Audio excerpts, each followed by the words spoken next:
everyone, good morning, good afternoon, good evening, wherever you are in the world. How you doing? Welcome back to Premier League Dad. My name is Key and we are live again for another big afternoon of Premier League football. We've got Aston Villa at Old Trafford. Come on the villains.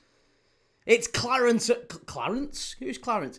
Clareton Blue for Villa. So I've gone with blue behind me today. Come on the villains today. Let's beat United. Let's get a nice early start. Start as we mean to go on. We're hoping for a Villa win and then a Liverpool win later on, just to make up for the mess that is yesterday. Come on, yes, buddy. That's what we're waiting for. How are we doing, everyone? How are we all feeling? What is going on in the chat? I can see you're all flying in with the comments. How are we going? Let me know your predictions for this one. Because I'll be honest, I really do think Villa can get something. I think Villa have got it in them to get a result today. Their form has been trash in the league. It's been absolutely garbage. But United haven't been brilliant either, have they? Let's be honest. United's form hasn't been great either. And I really do think Villa can come here and get something. Rosie, up the Villa. Yes, Rosie. Love it. Rosie's on board. Sarah, lovely to see you, Sarah. Julius in the chat. Normal guy. Great to see you, man. Lots of love to our friend across the pond. How are you, mate? Sarah, Julius, who else have we got in? Sorry. Rosie says 3-1 win to the Villa today. Okay. 3-1 win to the Villa. Let's catch up with everyone on TikTok and Twitch. How are we doing on Twitch and TikTok?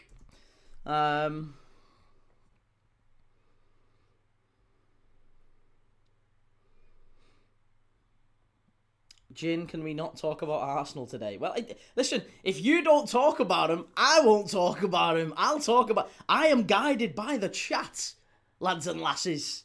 I am guided by you. If you want to talk about, well, I'll talk about whatever you want to talk about. I don't invade any conversation. I'll happily have a conversation about whatever anyone wants to talk about. But I do want to focus primarily on Man United and Villa today. If that's okay, I would love it if we had maybe less talk, just for today. Just for today. I'd love it if we had less talk about it. But we do talk. I'm happy to talk about whatever people want to talk about. Liverpool Spurs predictions. I really do think that it's going to be a Spurs draw today. I don't know why. I've got a horrible feeling that Spurs will get something at Anfield. Yeah, I really do. And I think Spurs are probably going to get something. 3-star, how's it going? If it's raining in Nottingham, just hope Adamari ain't wearing face cream. Oh my God, I know. Did you hear him say that? Oh, that's not a footballer, is it? I could barely see because of the face cream in my eyes. Oh, what a horrible situation that is. I can't believe you had face cream on. Shocking. Gamer Guru says, seen the strange rumours that Bruno wants to go to Arsenal in the summer. Utter nonsense. Yeah, no, I can't see that. Somehow can't see that.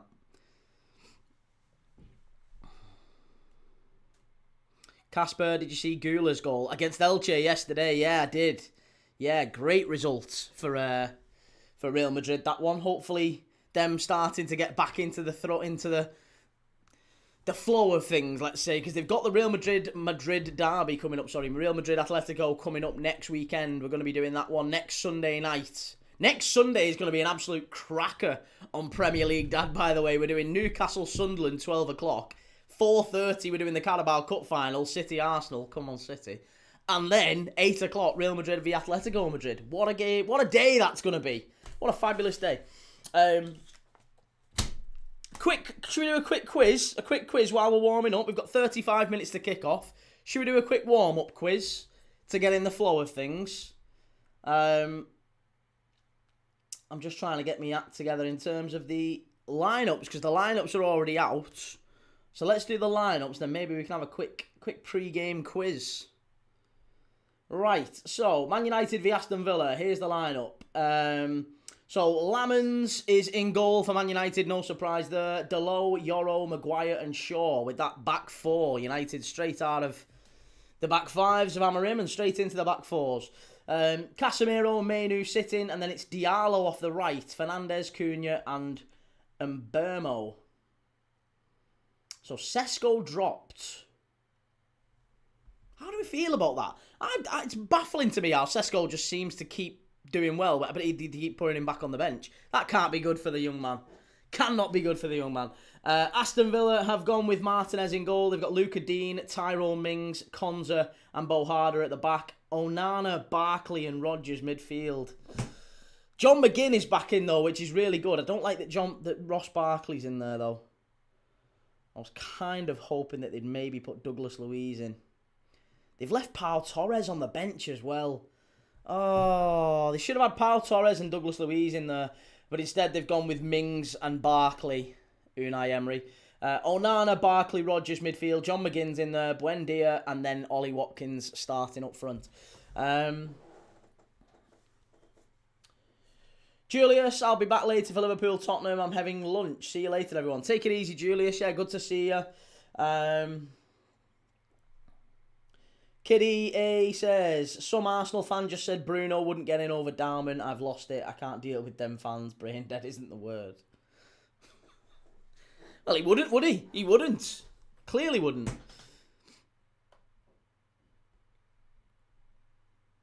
What are we up to? I'm so buzzing for the City quadruple.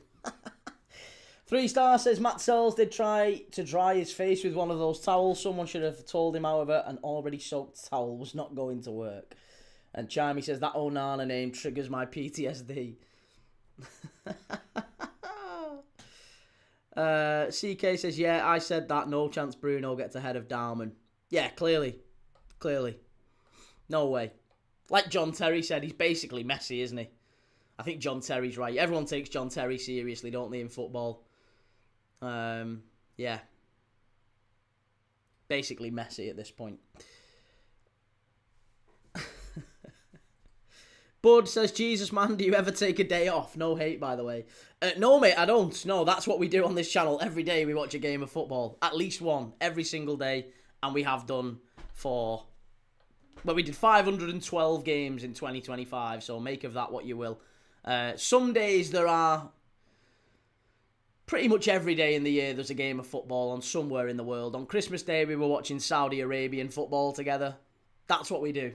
That is what we do on this channel every day. We watch footy together and we chat footy and we talk footy and whatever's going on we chat through. Whatever it is that's going on in the world. And we watch La Liga football, we watch the Bundesliga, we watch Serie A, we watch all the big Premier League games. We're live tomorrow again for Brentford against Wolves. Tuesday for the Champions League. I'm doing Bodo Glimt on Tuesday. I'm actually really looking forward to Tuesday night. Because Tuesday night is... Obviously, it's Real Madrid, Manchester City, I think, isn't it? But it's also Bodo Glimt against Sporting Lisbon. Which is going to be incredible. That's going to be fantastic. Alex Gregory, hello, Key. What's your prediction? For this one, I think 2-1 Villa. Yeah, I think 2-1 Villa.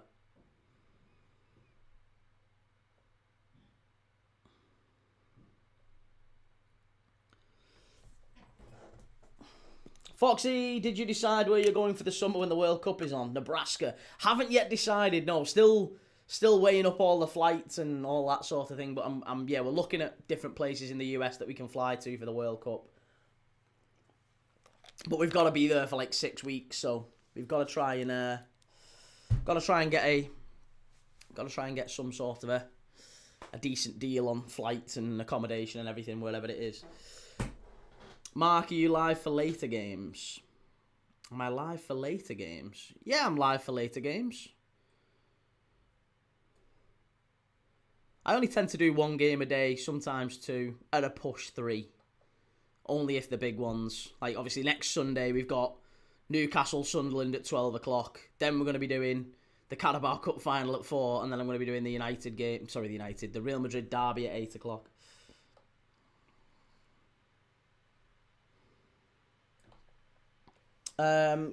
Kitty says it's really bad weather in Manchester. The pitch is going to be awful. Pitch will hold up a bit today. Yeah, it'll definitely hold up in places, won't it?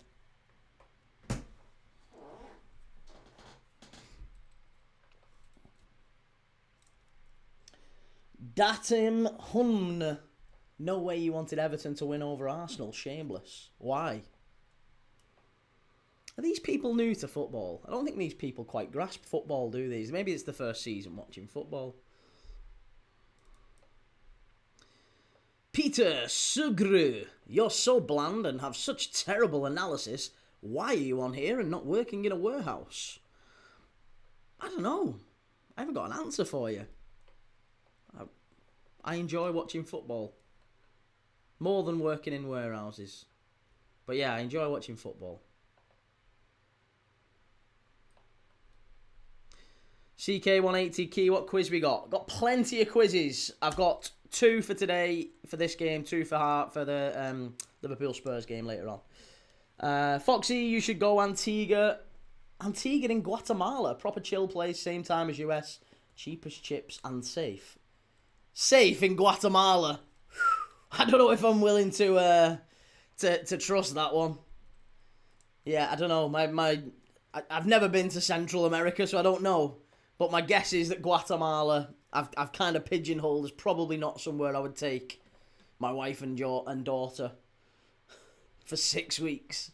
Gamer Guru says bad weather means the rats will be all over the stands then. Reggie the Arsenal fan. Key Thomas is a top lad. You're a top lad as well, mate. I like you too. Nathan, hey Key, how are you? I'm good, mate, thank you. Yeah, I'm good. I'm good. How are you? More importantly, how are you?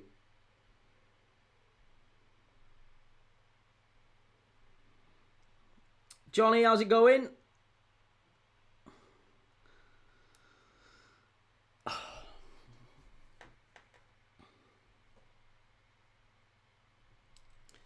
Key Thomas, the City fan. Arsenal fans are coming in. Don't listen to them, Key. They're not Arsenal fans. We don't call them Arsenal fans here. We call them the Reggies. The Reggies are coming in. That's what we call them in the channel. That's what everyone in the chat knows. All the regulars know. When we say the Reggies are arriving, we know what that means. And it's named after, to be fair, it's named after a very, very nice, lovely Arsenal fan. Reggie, who's an absolute legend of a guy. However, we've named the divvies after him. The divvies, the Reggies. The Reggies are flying in. The Reggies come flying in. Usually after an Arsenal win, they come in to gloat. Ironically, they're not. You can't find a Reggie for love nor money when they've got beat or they've dropped points. You can't find them then. Sing when they're winning, eh? Sing when they're winning. That's it. Sir, there isn't. Liverpool don't have a rivalry with Everton. They're just our noisy neighbours. Yeah, again, true enough. Up the Reggies. There you go. Up the Reggies.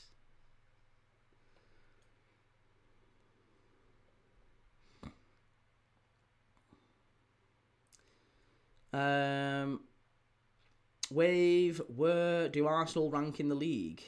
If you're choosing honestly, number 1. I'm sure people think that they've got it confused. They've definitely got it confused, haven't they? I'm sure they think I don't rate Arsenal. I'm sure they think that. I'm sure they believe that. My grandson is called Reggie, says Sarah. I love that name. I really do. I like Reggie. Nathan, not bad, thanks. Did you see the 95 kit is back out? Green and white beauty. I've got the OG kit of that one, yeah, but I've seen that Fowler Sports has brought out another one, haven't they? Arsenal forever. Would you rather City or Arsenal win the league? City. Yes. I don't think they will.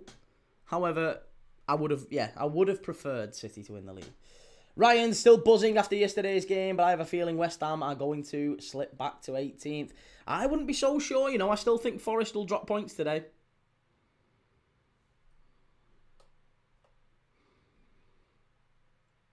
Craig Boy says, to be fair, Arsenal didn't play great. They just got the job done. And that's pretty much been the case all season, hasn't it? Not played great, but got the job done. And you can't really grimace at that too much. Unless you're a neutral. Obviously, if you're an Arsenal fan, you're made up with it. You'll win however you win. But yeah, there you go.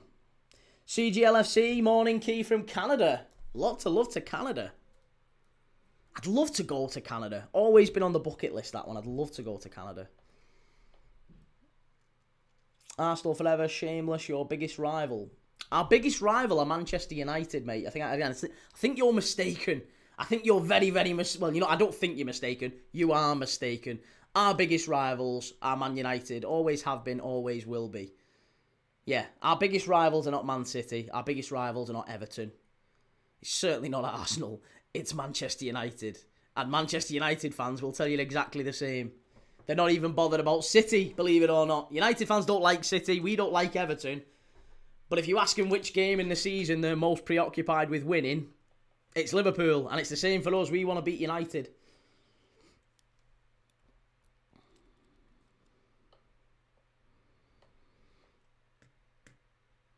TikTok 6569. Having United as a rival is so sad. You could be worse. You could have Spurs. You could have Spurs as a rival, and it could be worse. They could have won more European trophies than you have.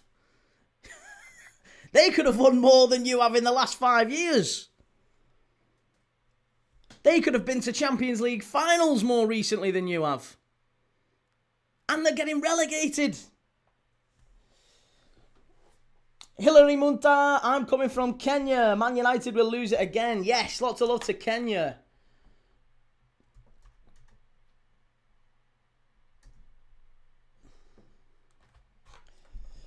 Mark Tomic says, Key, someone told me you are coming to the Arsenal parade. They are ill-informed.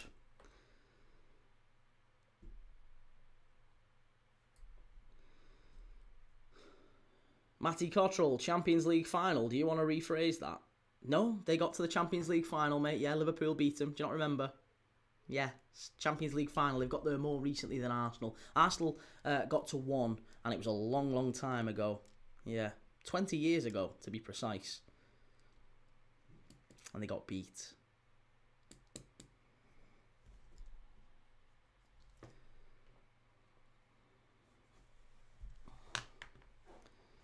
Stan, I know how much you hate Arsenal, but do you think they will win? Yes, they will. Yeah, of course they will. Coastline Clothing, do you reckon Liverpool will beat Tottenham? No. No, I think it's a draw today. I don't know why. I've got a gut feeling it's going to be a draw. Right. Everyone in the chat, should we do a quick pre-match quiz? Quick pre-match quiz. Here we go. Only 7 players for Aston Villa have won Premier League Player of the Month in the history of the Premier League. Only 7 players for Aston Villa have won Premier League Player of the Month. Name those players. Only 7.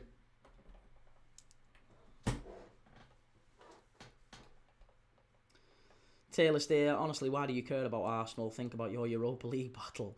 I don't care about Arsenal, mate. I watched 12 games in the past week. One of them was Arsenal. So I watch football every day. It's my job. I watch football every day. And one of those days is Arsenal. Yesterday, that's what happens. We watch Arsenal maybe once a week.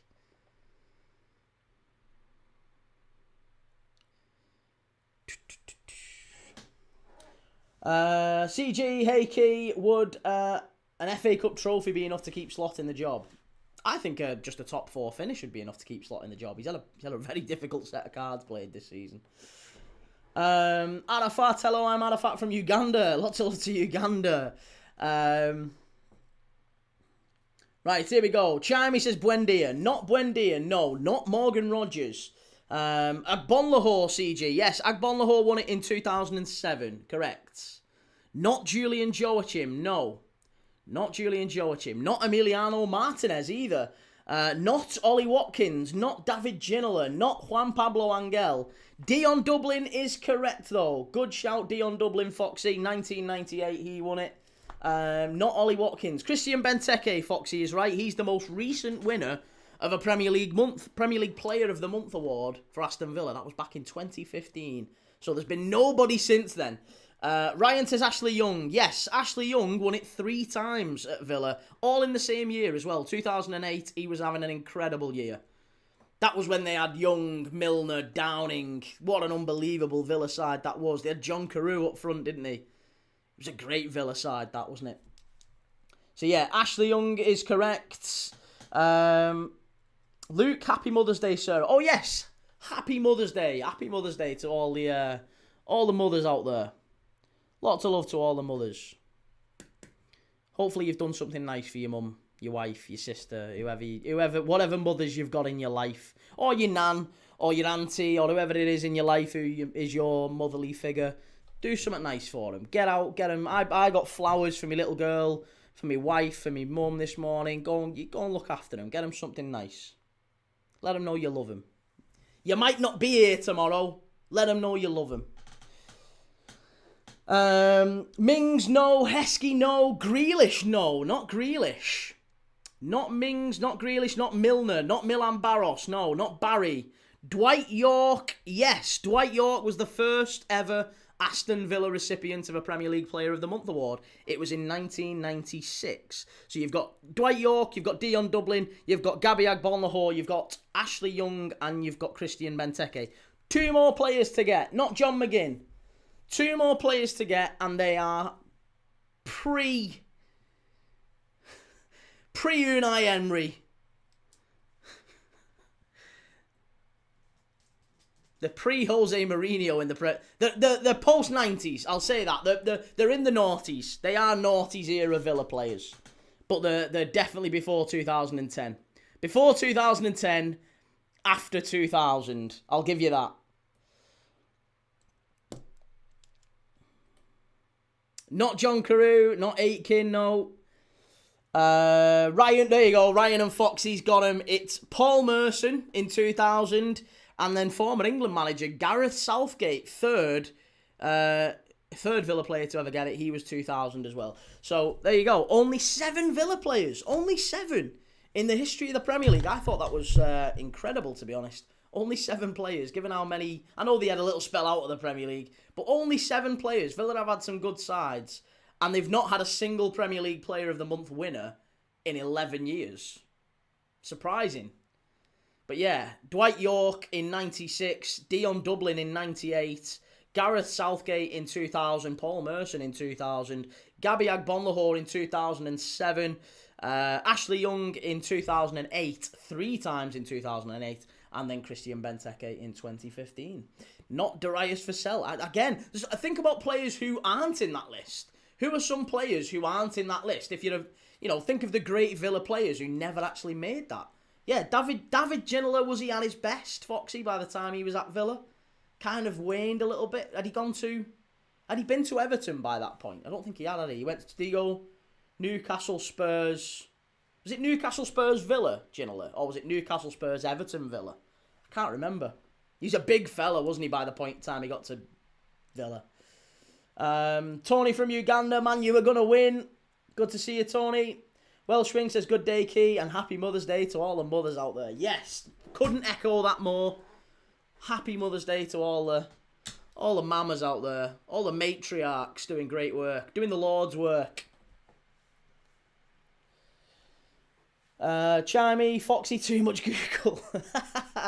Oh, Jake, wow, Jake, welcome to the Matchday squad. Love that, Jake. Thank you very much. I've just seen Jake has joined the members club. Lots of love, Jake. Really appreciate that. Thank you so much for supporting the channel. And obviously, you'll be part of the Premier League Dad members clubs and doing all of the members only lives that we do every week. So yeah, if you want to be part of the members only lives, like Jake, then you've got to go and join the Premier League Dad members club. You can do so over on the place with the red play button. Foxy says Villa was before his Everton move. I'm sure Gregory called Ginola out for his weight. And then he did that celebration. Why don't I remember that? I don't even know how I remembered that. Daniel, well done on 20k. How will you celebrate? Oh, hopefully by knocking out another 20k. I don't know. I'm just letting it go with the flow. Just as it comes. As it comes. We'll see what happens. No celebration yet. Celebrate when you've achieved something. As Matthew McConaughey said, who's your hero? Your hero is you in 5 years' time. Always you in 5 years' time. That's your hero. Never celebrate. Always be chasing the next thing. Freemo says, get Ricky back at Everton. That Tierno Barry, the little rat. Oh, mate, don't be like that. Don't be like that. Tierno Barry's sound. You can't be hounding Tierno Barry out of Everton because he gave some tickets away to Arsenal fans. Welshwing says, beautiful day to be an Arsenal fan. Can laugh if Spurs lose. Edging more to relegation. Can laugh if Liverpool lose or draw to this horrendous Spurs side.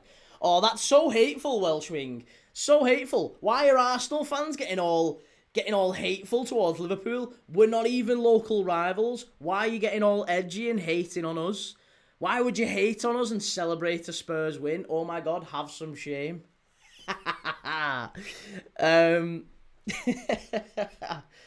Where are we up to? Ryan says, if Liverpool draws to Spurs, would it be enough to keep Igor Tudor in his job? I don't think so, no. I think Igor Tudor's going no matter what today.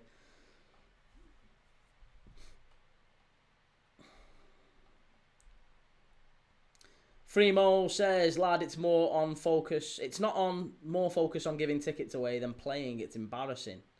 Nah, come on. He's not got more focus on giving tickets away. He's just given some tickets away and his mates have behaved like divvies. Maybe they've not realised that they can't celebrate in the away end.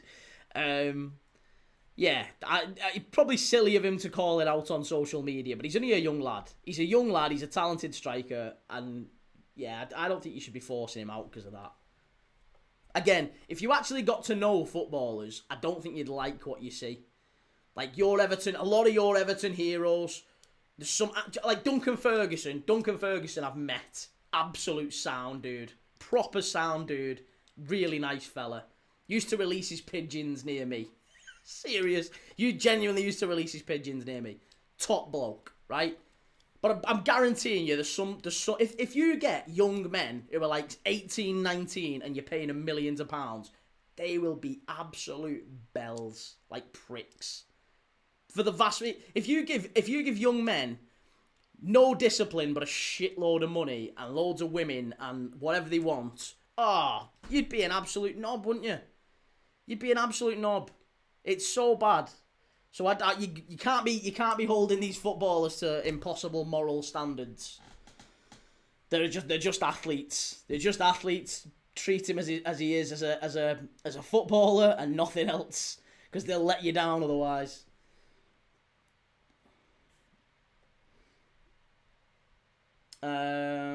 Fremo, he slated our fans though. He's 21, can't do that. He didn't slate your fans, did he? He just said can't be going to football grounds and getting beat up.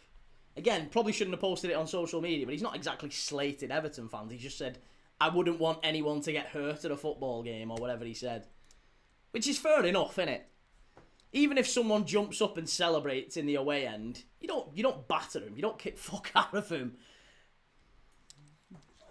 Daniel, would his pigeons come back? Well, evidently they did do. I assume so. Anyway, I think he's still got him. Foxy, was it confirmed that Barry gave tickets to Arsenal fans that sat in the Everton side? Barry should be banned from the club from now on with tickets and a fine. Allegedly so, yeah. Allegedly that is what happened.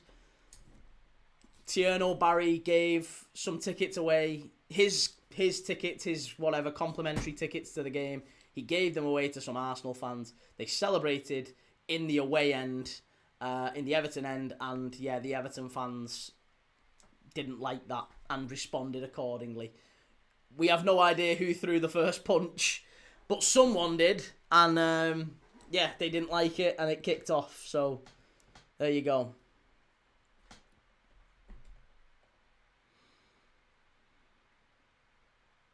Fremo, same would happen with Liverpool fans. No, I agree. It's not a pop at Everton fans. Like I said, if you put anyone in any away end, usually away ends, if you've been to away games, fans are a little bit more livelier.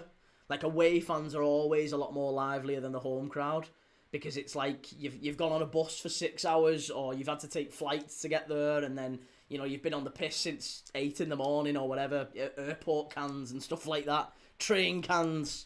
It's always that sort of stuff with away trips. So you've got to be careful, and they're a little bit more riled up. But yeah, it's not a club thing. It's not an Everton thing. No, that's just an away fans thing. Little Swish kid. Yo, dude. You can say whatever you want, mate. Just keep it football. Don't spam. I don't want to block anyone. I don't like blocking people. I never block anyone. Only if you're spamming repeatedly and annoying people in the chat. I'd much rather you stay, mate. Please just don't spam. Daniel says, what are your score predictions for this afternoon's games? Score predictions for this afternoon's games are Villa 2-1, Liverpool 2-2. I hope I'm wrong. I really hope I'm wrong. Daniel, away end I understand. Home end I would be more surprised unless sat in the Ultras section. Yeah, well, apparently they were sat in the away end. AJ, it seems you block only Arsenal fans. No, I don't block anyone. Honestly, you have to be an absolute irritating bellwith with everyone else in the chat to get blocked on here. I don't block anyone really. We don't block anyone unless you literally spam repeatedly. Then you get blocked. You can say whatever you want. I'm not bothered. Say whatever you want. You're not gonna get blocked. It's literally water off a duck's back to me. Unless you're throwing out any of the isms, the racisms, the homophobia, the whatever, any of the other isms or phobias, right? At that point, yeah, you're being a divvy. But to be fair, as long as you're not spamming and winding other people up in the chat, say what you want to me. I'm not bothered. Keep it football, ideally, but just don't spam. Just don't spam. You won't get blocked. Lou says, hope them. It's got absolutely filled in, lad. Can't jump up when Arsenal score. Oh, behave yourself. It's only 2 people jumping up or whatever it is, jumping up and having a celebration. Leave them alone. Bloody hell. Everton fans have done that in away ends before.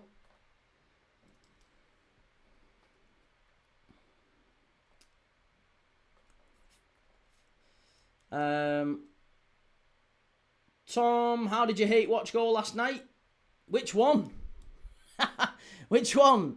No, listen, both games were brilliant. I thought both games were good fun. Enjoyed both games.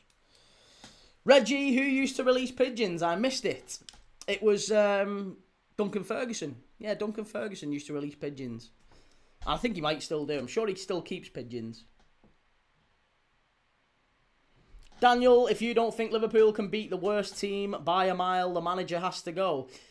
I mean, well, respectfully, Daniel, if you haven't yet grasped in all of your years watching football that anyone can beat anyone at any given moment and that football always collects its debts in the sense of if you think you're too big and too good to get beaten by a certain team, usually you get proved wrong in football. Don't matter who you are. It's not always, oh, well, they're better than them, so they should beat them. Listen, if that was how it worked, can you imagine if that's how it actually worked? These are a better side than them, so therefore that's going to be the result. If that's actually how it is, oh my God, the bookies they'd be finished, wouldn't they? They'd be finished. And yet they make absolute fortunes every weekend off mugs like us, because we look at it and go, whoa, Liverpool against Spurs, get on that one. Get on that one. And then it's 1-1 or 2-2 and they're like that. Ching, coining it in.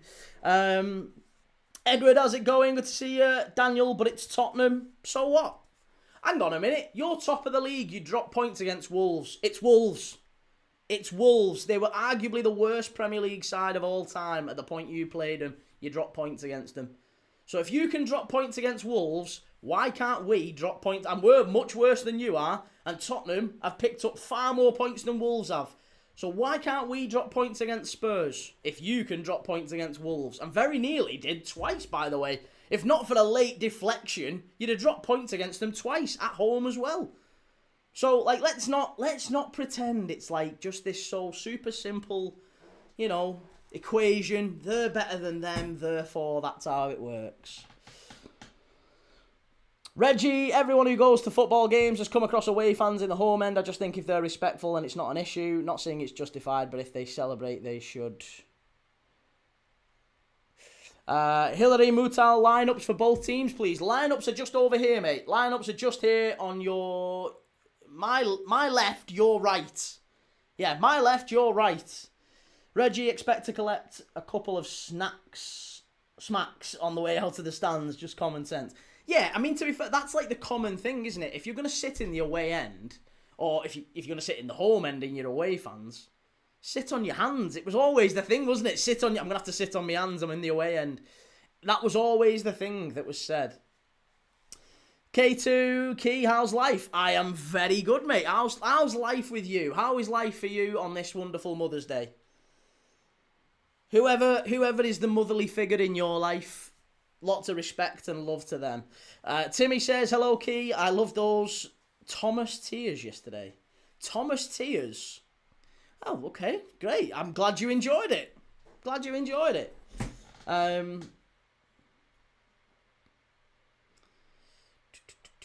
Oscar, how long was you crying before sleeping last night?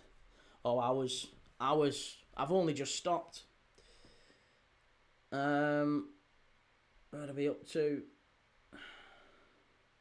Darman better than Messi. Yes, comfortably. I don't even think there's any debate about that anymore, is there? K2, thanks, Key, means a lot. No worries, man. Rebel MC, I remember the days of pies and bottles of piss being thrown at the away end. We had that when we went to Rome.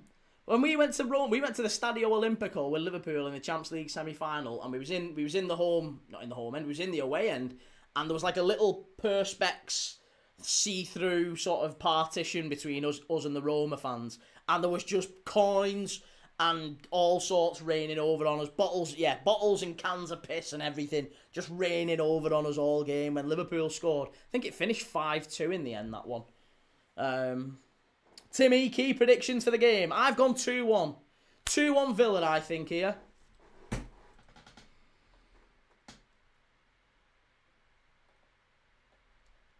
Rummel, have you no shame criticising a 16-year-old for his first goal?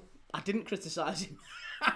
I think you'd have to be an absolute fool, an absolute moron to believe there was any criticism of Max Darman yesterday. What the actual criticism was, to be absolutely clear, is I said after it, there's going to be polls in the next few days. Who's better, Darman or Messi? And in fairness, there have been, haven't there? There have been. As soon as the game finished, who's the better youngster, Darman or Yamal? Who's the better youngster? Was Messi doing this at his age? Oh, it's just unbearable. The actual criticism is of unreasonable football fans, isn't it? It's nothing to do with the young man. Aaron Chappell, Mad Arsenal have got a so-called Liverpool fan wanting Everton to win a game. What, again, is this your first time watching football, Aaron? Is this your first time watching footy? Liverpool fans support Everton at least twice a year, whenever they play United. And usually when they're playing City as well in recent years. King Sloth, thought I'd pop over here to see the channel, liking the setup, Key. Cheers, King Sloth. Good to see you over on the other place after coming across from TikTok over to the main platform. Love it. Good to see you, King Sloth. Rebel MC, Rome is bad. I remember having kids, hearing kids were taking Stanley knives to away fans' backsides. Yeah, they do. It's called a punchy kata. A punchy kata, that's what they call it in Rome. It's where it's not always Stanley knives. Usually it's like screwdrivers and things like that. You've got to be very careful in Rome. If you hear a scooter, like a little Vespa coming up behind you, especially if you're wearing an actual kit, move out the way, because they're known for it. It's a known thing in Rome, especially if you go there as an away fan. Just keep a very low profile.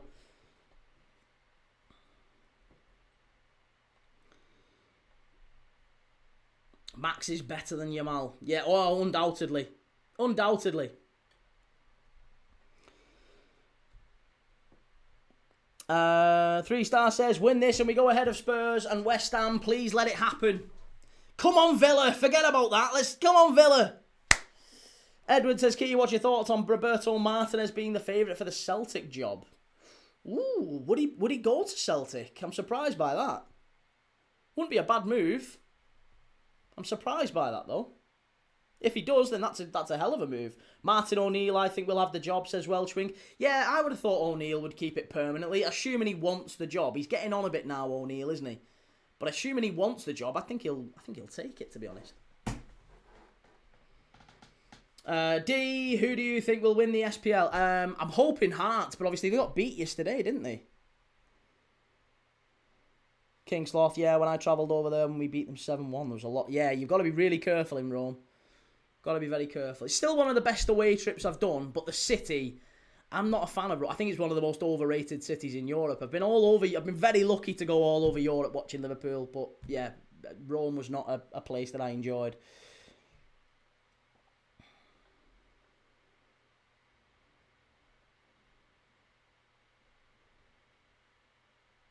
Craig Boy, what is it with all this hate and comparing players? I don't get it. No, nor do I. But if someone asks, Key, do you think Darman's better than Messi? Then yeah, obviously, of course he is. Edward Martin O'Neill has already said he's only there till the end of the season. He doesn't want to manage full-time again. All right, okay, well, fair enough. There you go. So Celtic do need a new manager. But for now, let's focus on Villa and Manchester United. This is a massive, massive game in the race for Champions League qualification. It's all about... Listen, I want Villa to win. But at the very least, as long as it's a draw. I don't care. As long as it's a draw or Villa win. Come on. Desperately need a Villa win or a draw. That's what we're rooting for here.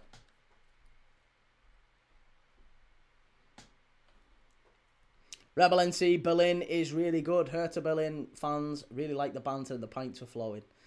Brilliant stuff. Yeah, loved... some of the German away trips are fantastic, aren't they?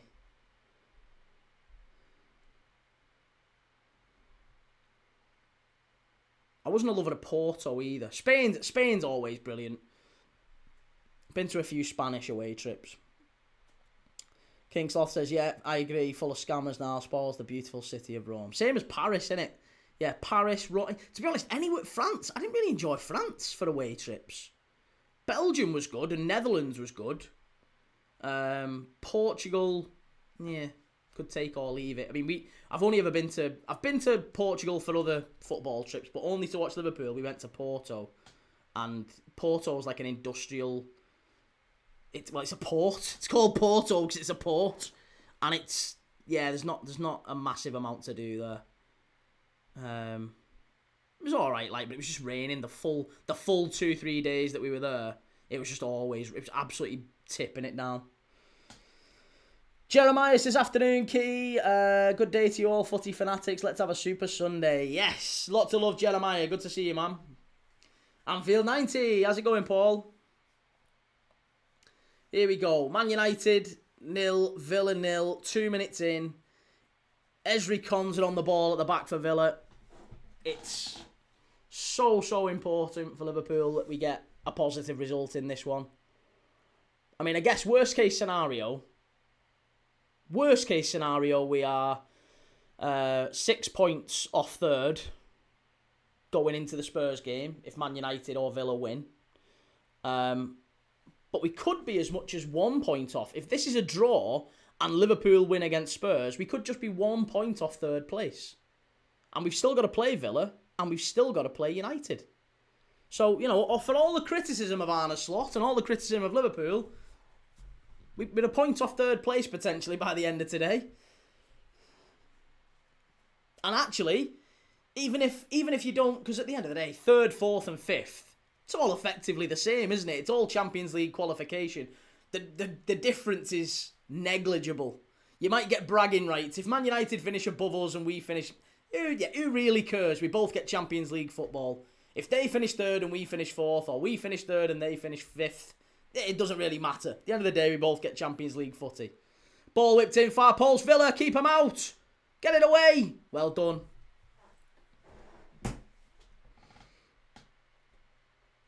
Hey, Mick, how's it going?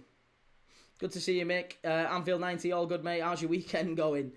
Very good, thank you. Yeah, really good. Enjoyed it so far. Lots of good footy.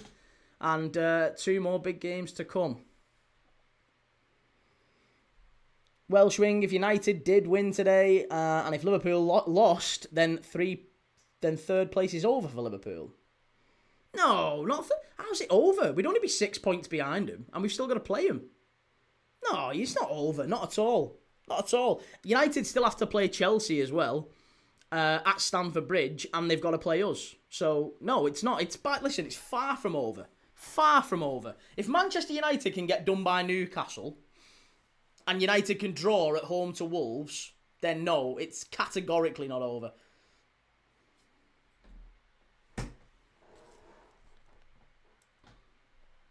Free kick to United, and it's cleared away. Daniel, Liverpool's win today is as much of a banker as any Premier League game can be. I see what you're doing, Daniel. I don't think it does confirm. Like I said, for me, I think I predicted a draw. I really do think it's going to be a draw, you know. Just hope Isak's back soon to help us.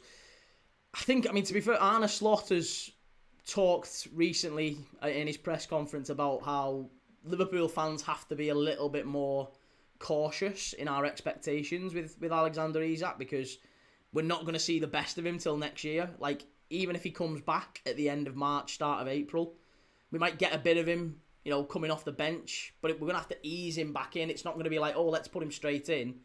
And there'll be a desperation to do that, but, you know, you've got to be really careful. And to be fair, Arne Slot also spoke about Rio Engamoa and the fact that, you know, there's a real clamouring to get him minutes. And he quite rightly referenced Jayden Danns, young Jayden Danns, who very similarly got lots of minutes at a young age, and he's had nothing but injury problems since. You've got to be really careful with these players when they've not yet fully grown into their bodies. They're still young men, do you know what I mean? You've got to be really careful. There's a responsibility of the football clubs to look after them.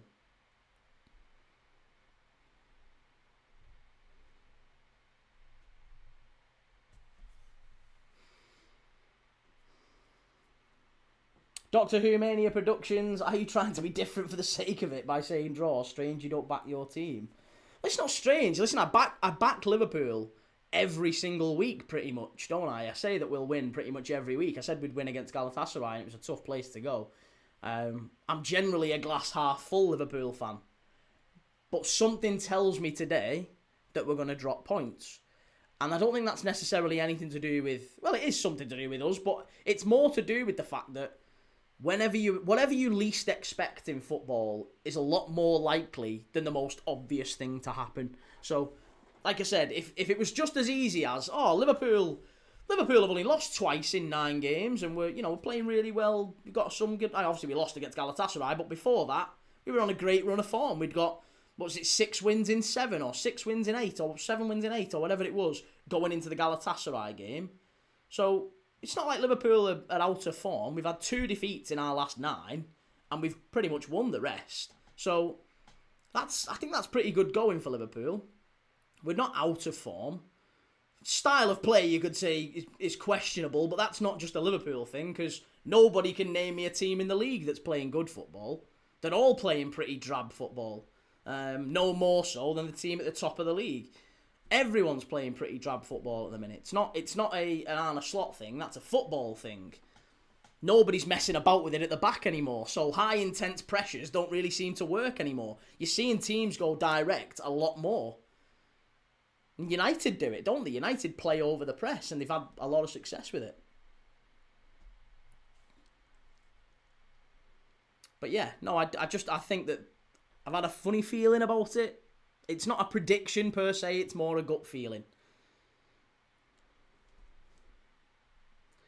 Stephen, yo, dude, you can keep saying whatever you want to say, mate. I appreciate say whatever you want, but if you keep spamming the same thing in the chat, it'll just go. You'll just go, mate. That's all it'll be. I really would rather you stay around. I'd like you to stay around, mate. Talk footy, say whatever you want about me, no problem with it. Say whatever you want, you'll stick around. I don't like banning people or blocking anyone, but I'd much rather you just talk footy. You don't need to spam. Just say whatever you need to say. It's all good.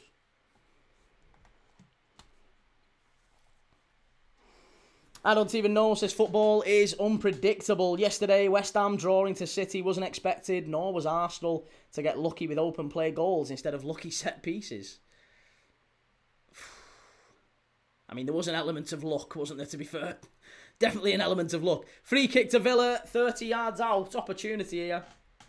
Nathan, some saddos in this chat. Nothing better to then hate. So annoying. The thing, mate, it's not even the hate. The hate's fine. It's part and parcel of it. It's more that they're desperate to be seen and heard, which maybe says a lot about them in their personal lives. They desperately need to be seen and heard. So they say the same thing over and over again in the chat, just so it gets a little...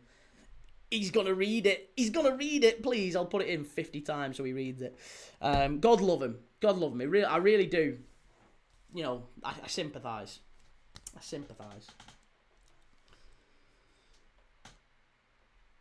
Do you think Spurs go down, Kyron? No, I don't think Spurs go down.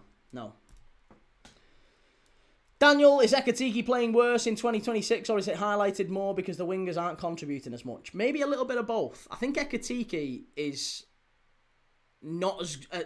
there's anyone who said Ekatike is better than Isak, you're on another planet. You're literally on another planet. He's unbelievable.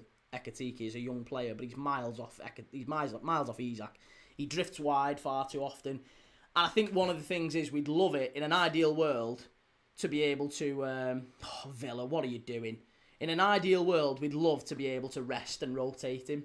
In the same way that we would love to have been able to rest and rotate our centre-backs or our right-backs or our wingers. You know, we've not had any options that, you know, the teams we're competing with. If you look at Chelsea, Villa, United, they've all got much bigger squads. They all have options. You know, so Villa, for example, right? Prime example. Look at Villa's centre-back options. They're starting Mings today. They've got Mings and Konza today, right? But they've got Pau Torres and Lindelof on the bench. Pau Torres is their best centre-back. He's not been playing so well recently, so they've took him out for a little bit. When he comes back in, he'll probably be sound because he's just needed a little bit of a rest. Take him out the team, take him out the firing line, put him back in. We've not had that option. We've literally had to play Van Dijk and Konate 90 minutes every week. And I can't understand how people aren't able to wrap their brains around why that might produce bad form. Why that might produce errors. And then you get divvies who are like, oh, he's washed. Van Dijk's washed. Yeah, grow up. You go and get a wash. Where are we up to? Reece says essentially today's a free for Spurs and surely they'll show some fight in some stage. So why not today at Liverpool? Liverpool who failed to beat Forest, Leeds and Wolves at home already. There's very much a chance for Spurs today. I think Spurs could get something.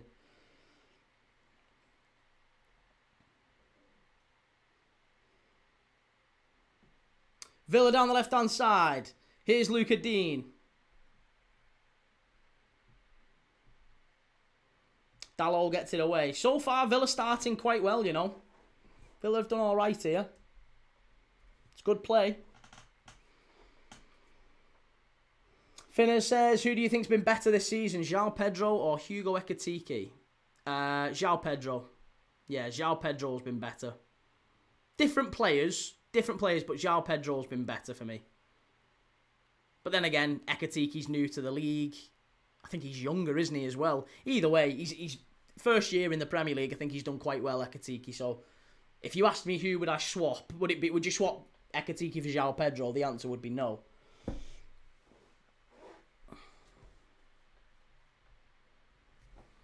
Right, United down the right-hand side with Dalot. Played into Mbermo. Good play and a terrible ball from Mainu. How are people trying to say this guy's going to the World Cup? Can't be taking Kobbie Mainu to the World Cup.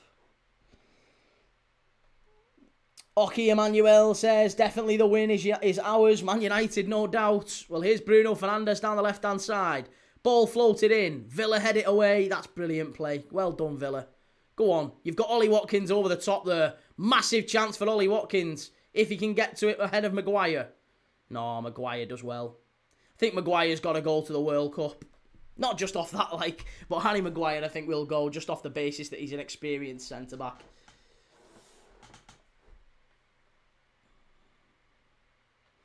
Elijah, do you think the Premier League is sort of turning into the Serie A with the defensive importance? There is elements of it, isn't there? Certainly elements of Serie A back in the sort of mid to late 90s, early noughties. Yeah. The difference is that Serie A had an abundance of attacking talent that would score one, and like lots of mavericks, some brilliant technical footballers like Rui Costa and Alvaro Recoba, and you know, that was just the odd one or two. They weren't even necessarily the best at that time. Zinedine Zidane, of course, there was loads of fabulous footballers in Serie A, and I don't think Premier League necessarily has those. If you look at the best sort of technical footballers in Premier League at the minute, it's usually the ones who are sort of still quite big and tall and bulky, you know, physical. I'm really harking back to the days of the diminutive Janinios and Coutinho. Lots of great footballers. Zola, you know, small technical footballers. Welsh wing, who's done worse this year, Key? Salah or Saka? Oh, quite easily. Quite easily, Mo Salah. Bukayo Saka's not been terrible, to be fair. Bukayo Saka's not been at his best, but he's not been terrible, has he?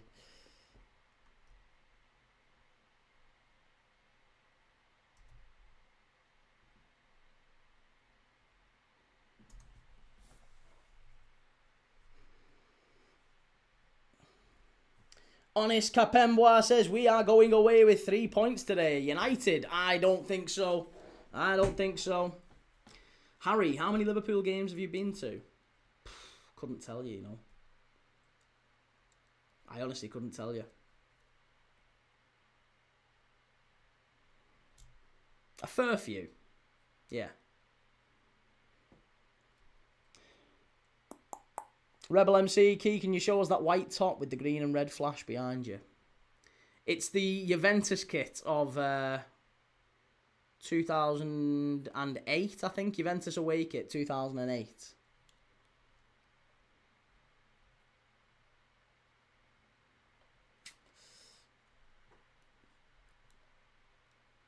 MEM123, watched the Arsenal game yesterday, mate. I did indeed, yeah, I did. We was live for that one. Toblerone, England's weakest positions are goalkeeper, centre-back and left-back. Well, goalkeeper tells its own tale after what Jordan Pickford did in the Arsenal game yesterday. Absolutely threw it away for Everton. Shocking howler from Jordan Pickford. And he's always got that in him, hasn't he? He's always got that in him. I'd maybe be inclined to start Dean Henderson at the World Cup. I don't think he will, but I would. If I was manager, I'd probably put Dean Henderson in there.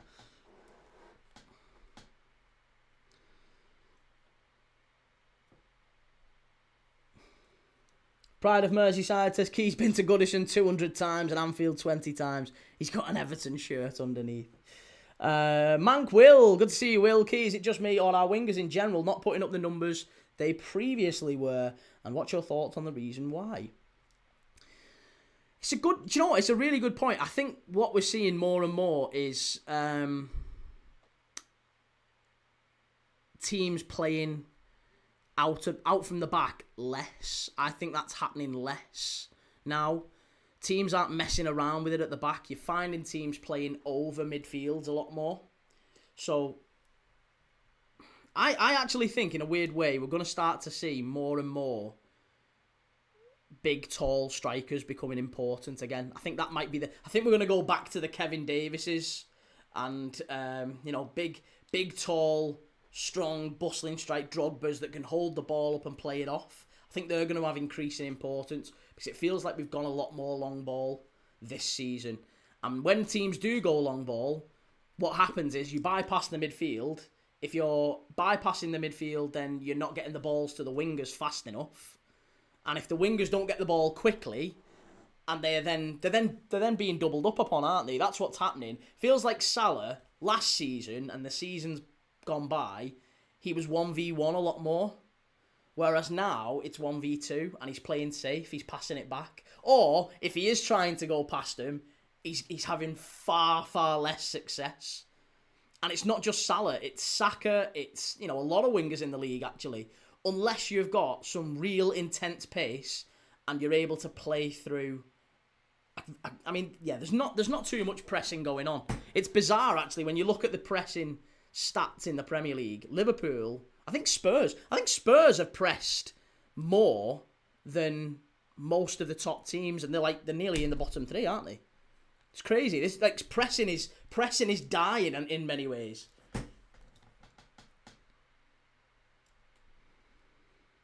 Do you think Ramsdale, if he ended the season well, could go to the World Cup? No, I don't think so.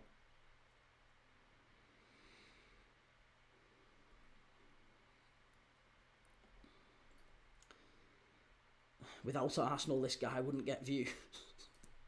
Well, to be fair, mate, we watched 12 games in the last week and only one of them was Arsenal. We got 250,000 people watching the Real Madrid City game. Yeah, it's not all about Arsenal, believe it or not. 250,000 people watching the AFCON, 250,000 people watching the Real Madrid City game. Believe it or not, it's not all Arsenal. Yeah, one game in the last 12 is not all Arsenal, despite what you may think. Toblerone says it's not negative football. Teams can't all play the same way. Otherwise, football would be boring. But yeah, listen, I'm intrigued. Mank Will, you raised the question. I think that's a really good question. Why do you think that is? Why do you think... And I'll put that out to the chat as well. If you're in the chat, why do you think it is? Why are wingers now... And we're seeing it across the leagues, aren't we? It's not even necessarily just in the Premier League. Why do we think wingers are maybe becoming less effective or less important, less... their output seems to be reducing, maybe? Do you think that's accurate? Do you have an explanation as to why that is? Villa put it behind for the corner. I was going to say, because if you look at the top 10 scorers in the league, top 10 contributors of goals, there's only really Semenyo. And you've got like Welbeck, Calvert-Lewin, Gyökeres. And to be fair, Welbeck, Calvert-Lewin, Gyökeres, João Pedro, Thiago, Haaland, they're all quite physical strikers, aren't they? Ekatiki's the anomaly there as a centre-forward. Like, João Pedro drops between the lines. Everyone else there are all quite big, strong centre-forwards. Cleared away by Villa, and again, 20 minutes in, Manchester United corner, not quite breaching the Villa line. Villa get it away.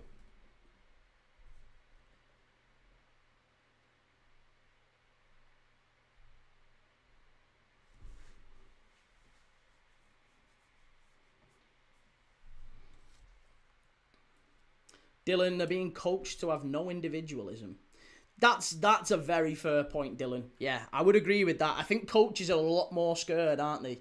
They are a lot more scared.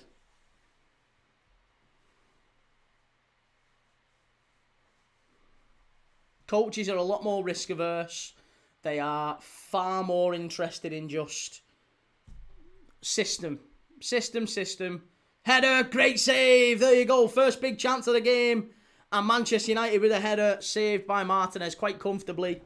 Ashley, thank you very much for the super chat. Really appreciate that.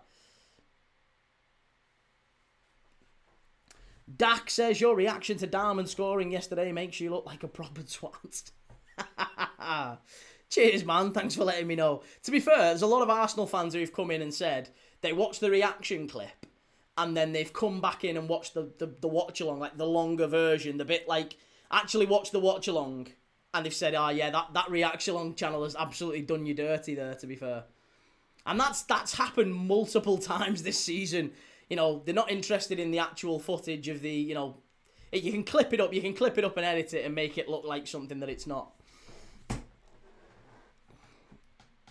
Joe Story, Spurs 1-0, I sense it, it's coming. Verts, hi Key, how are you, mate? I'm very good, man, how are you? Toblerone says, not an Arsenal fan, but to be fair, if they tried playing fluid football and came second, playing the same way would be crazy. If it doesn't work, it's down to the opposition to stop. I mean, it is, but for me, I still believe that football's primarily entertainment, and coaches and footballers have an obligation to entertain. As much as they do, as much as it's about winning, I think it's about entertainment, and it baffles me why you see so many football fans almost like just content to watch absolute garbage football and pay more and more and more for the privilege. Here's John McGinn. Pour that from McGinn straight out. Rasta, Arsenal leaving a lot of rivals with headaches and sleepless nights, Kay. Good lad. Gamer Goo, all I kept hearing was, oh yeah, the next Messi digs about the lad. No, they're not digs. They're not digs. Everyone, to be fair, how many people did you see come in? I didn't mention that. How many people did you see come in say, Key, who's better, Messi or Darman, or Yamal or Darman, or whoever or Darman, who was the better wonder kid, right? It wasn't me making them comparisons. Everyone else came in and threw them in the chat. I just responded to them.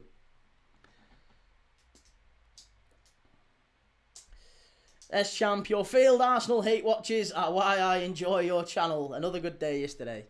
Well, cheers, man. Listen, I appreciate you coming in for a different game. For the Man United Villa game, stick around. We've always got games on. Every single day we watch football. That's what we do.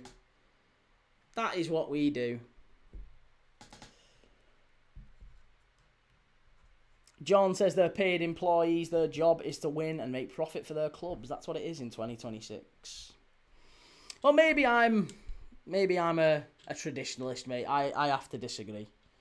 I don't think that's the case. I think footballers play for the passion. I'd like to think they don't just play because, I'll get into football. I'll get into football because that's a well-paid job. I'd like to think footballers have a built-in passion for it. Not everyone does, of course. We've seen players like Ben White and Asuikoto admit that actually they don't really enjoy football. Apparently, Benoit Asuikoto at Spurs used to turn up on a match day and not have a clue who they're playing. Didn't know where Spurs were in the table. No idea about football, the history of the club. Just turned up on his match day and played quite well most of the time. And apparently Ben White's mostly the same, to be honest. It's sad.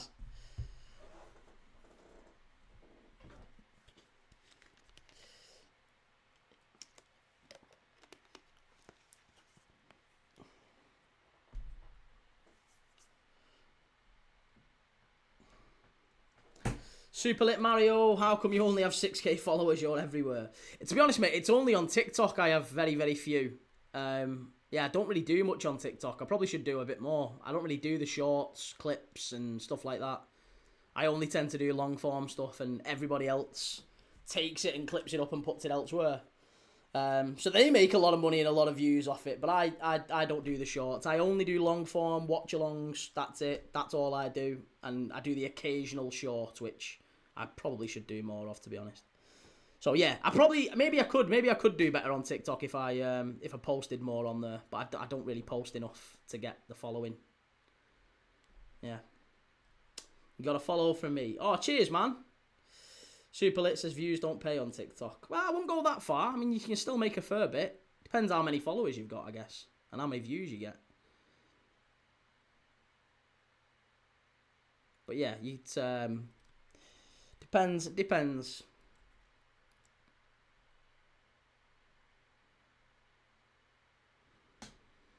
I am Crew. My shift's been changed. No longer finishing at 4, now starting at 5. So still missing the game. Oh mate, it's not too late to quit. It's not too late to quit.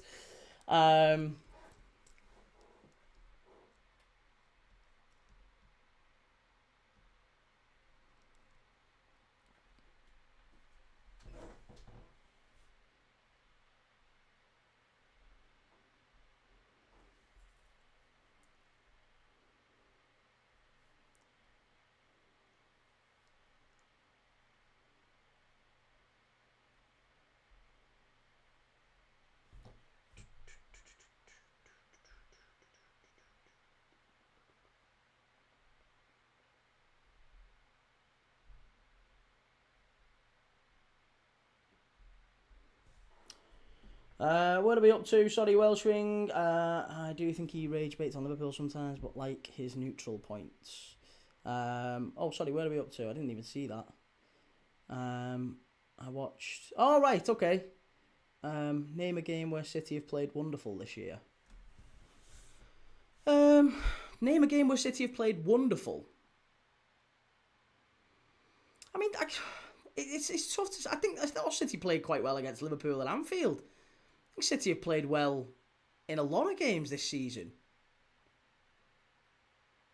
I mean, it depends what you're asking for. Are you asking for like Barca, like tiki-taka, prime, wonderful football? Like I think they've played quite well. I thought they played well against Newcastle. Played really well against Newcastle in the Premier League game, but also in the Carabao Cup. I thought they were brilliant in the Carabao Cup against them. I didn't even think they were that bad against Real Madrid, and they lost 3-0. But yeah, I don't know. I think City have had a number of games where I think they've played quite good football, but not like brilliant, just decent. But no one's suggesting that City played brilliant football, are they? I don't think anyone's making that assumption or assertion rather. As far as I'm aware, I've certainly not. Anyway, nobody's claiming that City play great football. Just that they play better football than Arsenal, which is not a really high bar.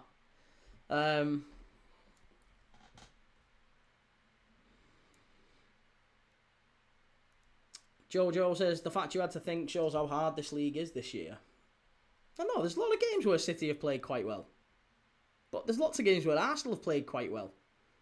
But if we're talking about attractiveness, style of play, then I don't know. City are maybe like a 7 out of 10 in terms of attractiveness. Arsenal are maybe a 4 out of 10. Like it's that. We're not talking about City being like brilliant to watch because they're not.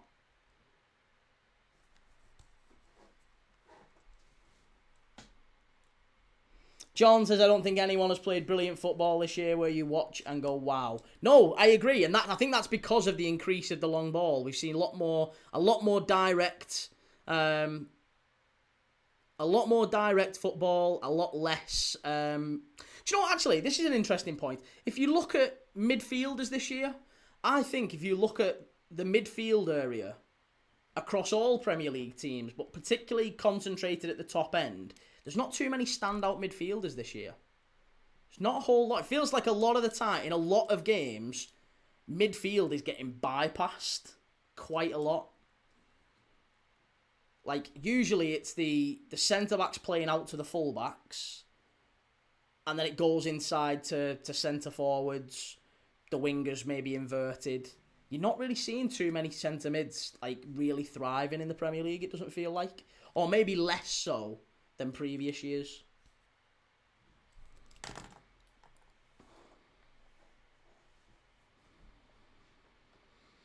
Would you rather play attractive football but not win anything, or play boring but win trophies? I would rather play attractive football but not win anything. That's not even a question for me.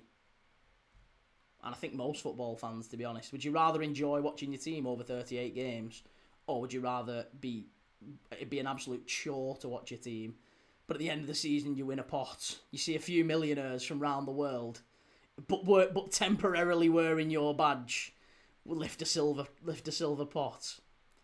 Yeah, I don't think there's much argument there as to which one it is. Will, what game are you watching, Key? Watching Man United against Aston Villa. Currently 0-0, 32 minutes in. There's not been an awful lot of quality on display from either side. Not been too much in the way of clear chances. So far, we've only really seen a header from, was it from Amad Diallo? I think it was, maybe Diallo header, which Martinez pushed to the side. But other than that, there's not really been too much going on.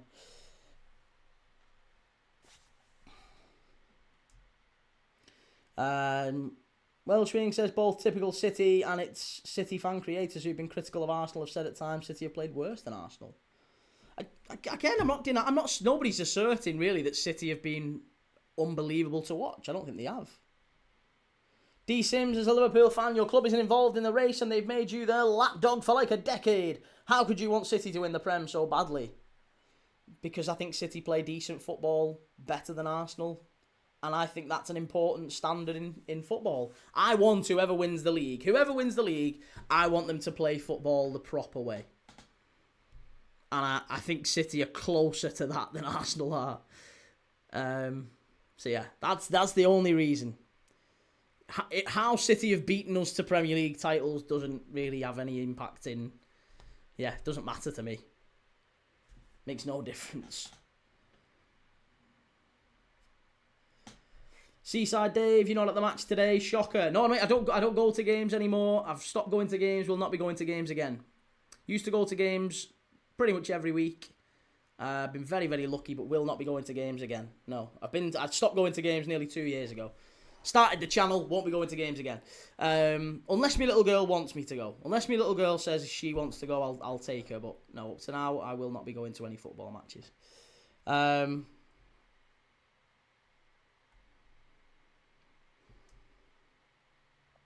Charmy says in previous years there were complaints about possession football. True enough. Yeah, there were. And there's always going to be complaints about something in football, isn't there? They always have a whinge about something. But I think the style of the play, the general excitement and the general enjoyment of football this year has been a talking point of a lot of teams in the league. It's been something that most teams have pointed out. And you know, inevitably the best teams in the league are somewhat responsible for that. Daniel, I think Liverpool have been entertaining this season. Well, in different ways, yeah. We have, maybe for rival fans, we've been entertaining. We have created the most chances in the Premier League. Yeah. Most chances in the Premier League created by Liverpool. Third most big chances. And Burmo, 2 points for Wigan. And Amad Diallo, good control there from Amad. Champ, I would rather think about how fun the skill moves my players did were than watch my club lift trophies. Is such an insane mindset. No, it's not. No, it's not. Listen, how much enjoyment you get from winning trophies. I don't know. I have no idea, mate. I have absolutely no idea how you feel about that. But all I would say is, at the end of the season, it's like the enjoyment in football is the 38-game season. At the end of the season, when you're lifting the trophy, the parade and all that stuff, it's very short-lived. And then everyone's talking about next season. The enjoyment is the 9 months of watching football.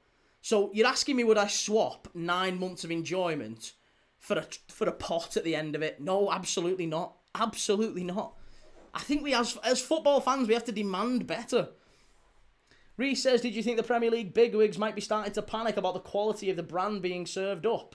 Or would it take Spurs seats in stadiums and millions of cancelled TV subs first? I think as long as you've got bozos willing to pay thousands of pounds to sit in those stadiums, they won't give a rat's ass. They won't care. Rebel MC, to shake things up a bit, I would like to see a team of nutters play. Be more entertaining. Daniel, if your girl says she wants to watch Arsenal, would you take her to the Emirates? I would question her, but yeah, of course. Yeah, if that's what she wants to do. Of course I would.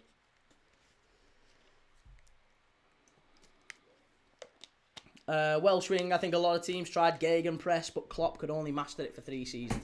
Well, we got broken by gegenpress, didn't we? Reggie says this weekend's games have been an absolute goal fest. Goal fest and just a lack of entertainment all round.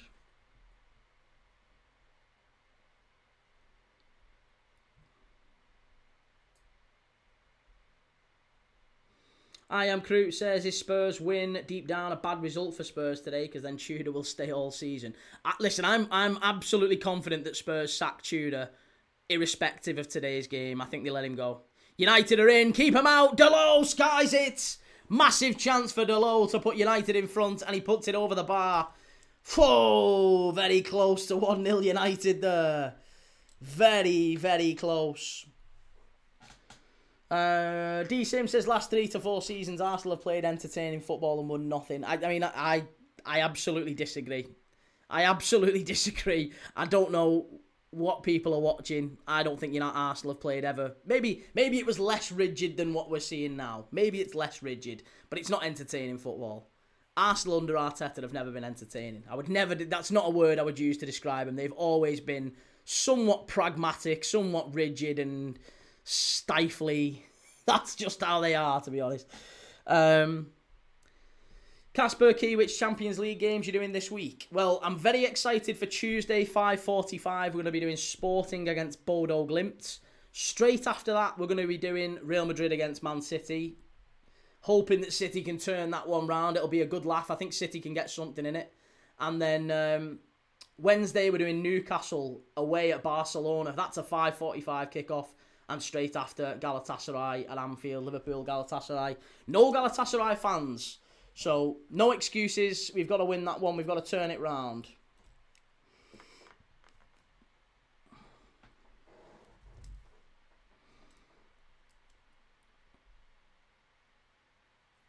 Jack, it's because teams set up so defensively. You can't hate on teams for winning.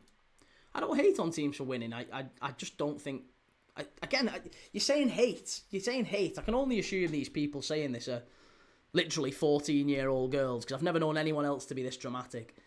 If I ask you, what do you prefer, apples or oranges, and you say apples, that doesn't mean you hate oranges. Someone said, Key, who do you prefer, City or Arsenal to win the league? I prefer City. Why do you prefer City? I think they play better football, to be honest. All right, well, you must hate Arsenal then. What have you got against Arsenal? Why do you hate Arsenal? Fucking hell, get a life. Unbelievable. S-Champ says, the entire point of the 9-month season is to win trophies. Oh, unlucky. It's going to be a goal kick to Villa. Oh, sorry, goal kick United. Rival fans are just moving the goalposts because Arsenal are about to win trophies with efficient football. Efficient is absolutely right. But I'm not moving the goalposts. I have always said this, to be fair. I've always said it's very much about style of play. You've got to have style and substance to be considered a real great, let's say. A real great. You've got to be able to play good, winning football.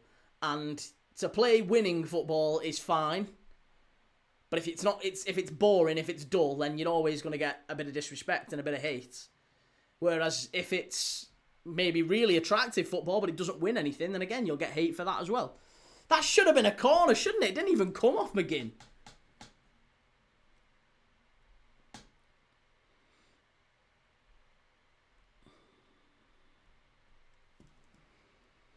Gamer Guru, that's pure lies, Kate. Arsenal have been really good to watch under Arteta. Only the last 2 seasons have been less entertaining. In the 21-22 season, Arsenal played the best looking footy. Again, that's okay. That's your opinion, mate. I couldn't disagree more. I couldn't disagree more. I don't think Arteta has a very clear philosophy, and it is incredibly risk averse. That's how he sees things. Villa are in here. Let him play through. Let him play through. He was onside then, Watkins. Oh, no. Don't be booking him for that. Oh, you absolute rat referee. Of course, Anthony Taylor from Manchester books Ollie Watkins. Do you know what? I hope he's onside here. I hope he's onside. There's not much in it, you know. The linesman should have let that go. Linesman should have let that go.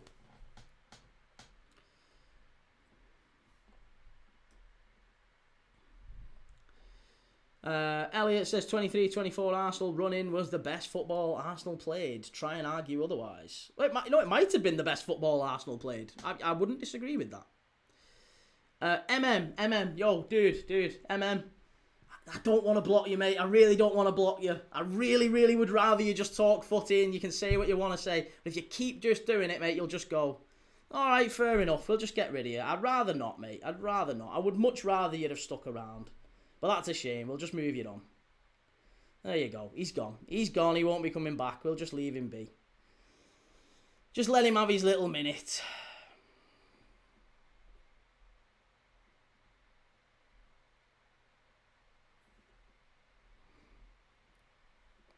There's nothing wrong with people saying whatever they want to say. I've no problem with people saying it.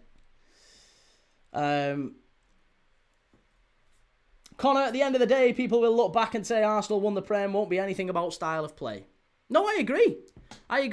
And I've said that as well. At the end of the day, there will be an engraving on the Premier League trophy. It'll say Arsenal won it 25-26. And no one will remember that they were the most boring side to win it. Villa in the area, claim for the penalty. Ooh, I thought he might have handballed that. Referee says no.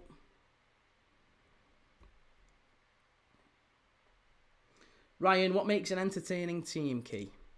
Lots of chances. Fast-paced. Yeah, lots of chances. Fast-paced.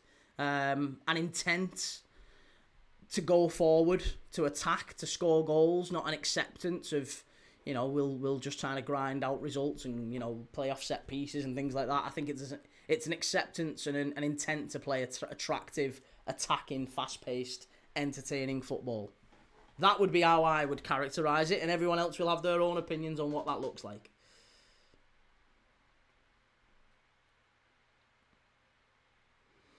AJ says lots of chances, fast-paced. Not Liverpool then. Certainly not fast-paced, but Liverpool have created the most chances in the Premier League. Most chances in the Premier League. There you go. Again, that wouldn't be something you would necessarily know about.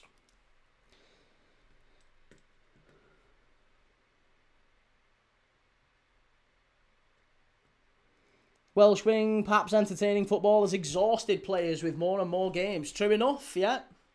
And Lewis says, Key, do you think that you lot are going to batter Spurs later? I don't, mate. No, I think it's going to be a draw. I've called a draw. I think it's going to be 1-1. Craig says, how can you play fast-paced when the opponent plays low block? Again, is this your first season watching footy, Craig? I can't imagine it is. If it's your first season watching footy, then maybe that's why you think that. But pretty much every other team, top team, any other top team you care to mention, Man United, the great Arsenal Invincibles side, every they all played low blocks, mate. All defensive teams played against them. This is how they did it. They had low blocks, very low defensive lines. They packed the box, made it difficult, very little space. A low block is not a new thing. It's really not a new thing.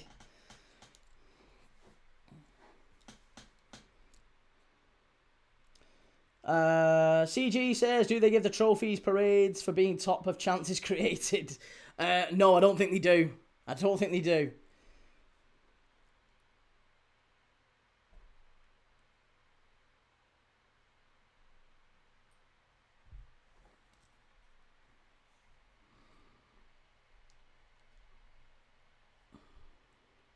Aiden, are you not basically flaming your forwards by saying that you've created the most chances? Yeah, absolutely I am. Yeah. Salah, Gakpo, amongst the most wasteful. Ekatike as well, amongst the most wasteful in the league. Yeah. Absolutely. Just a lost cause says, why isn't Sesko playing? I hate Carrick. We said that just before kickoff. I was baffled why Sesko isn't starting.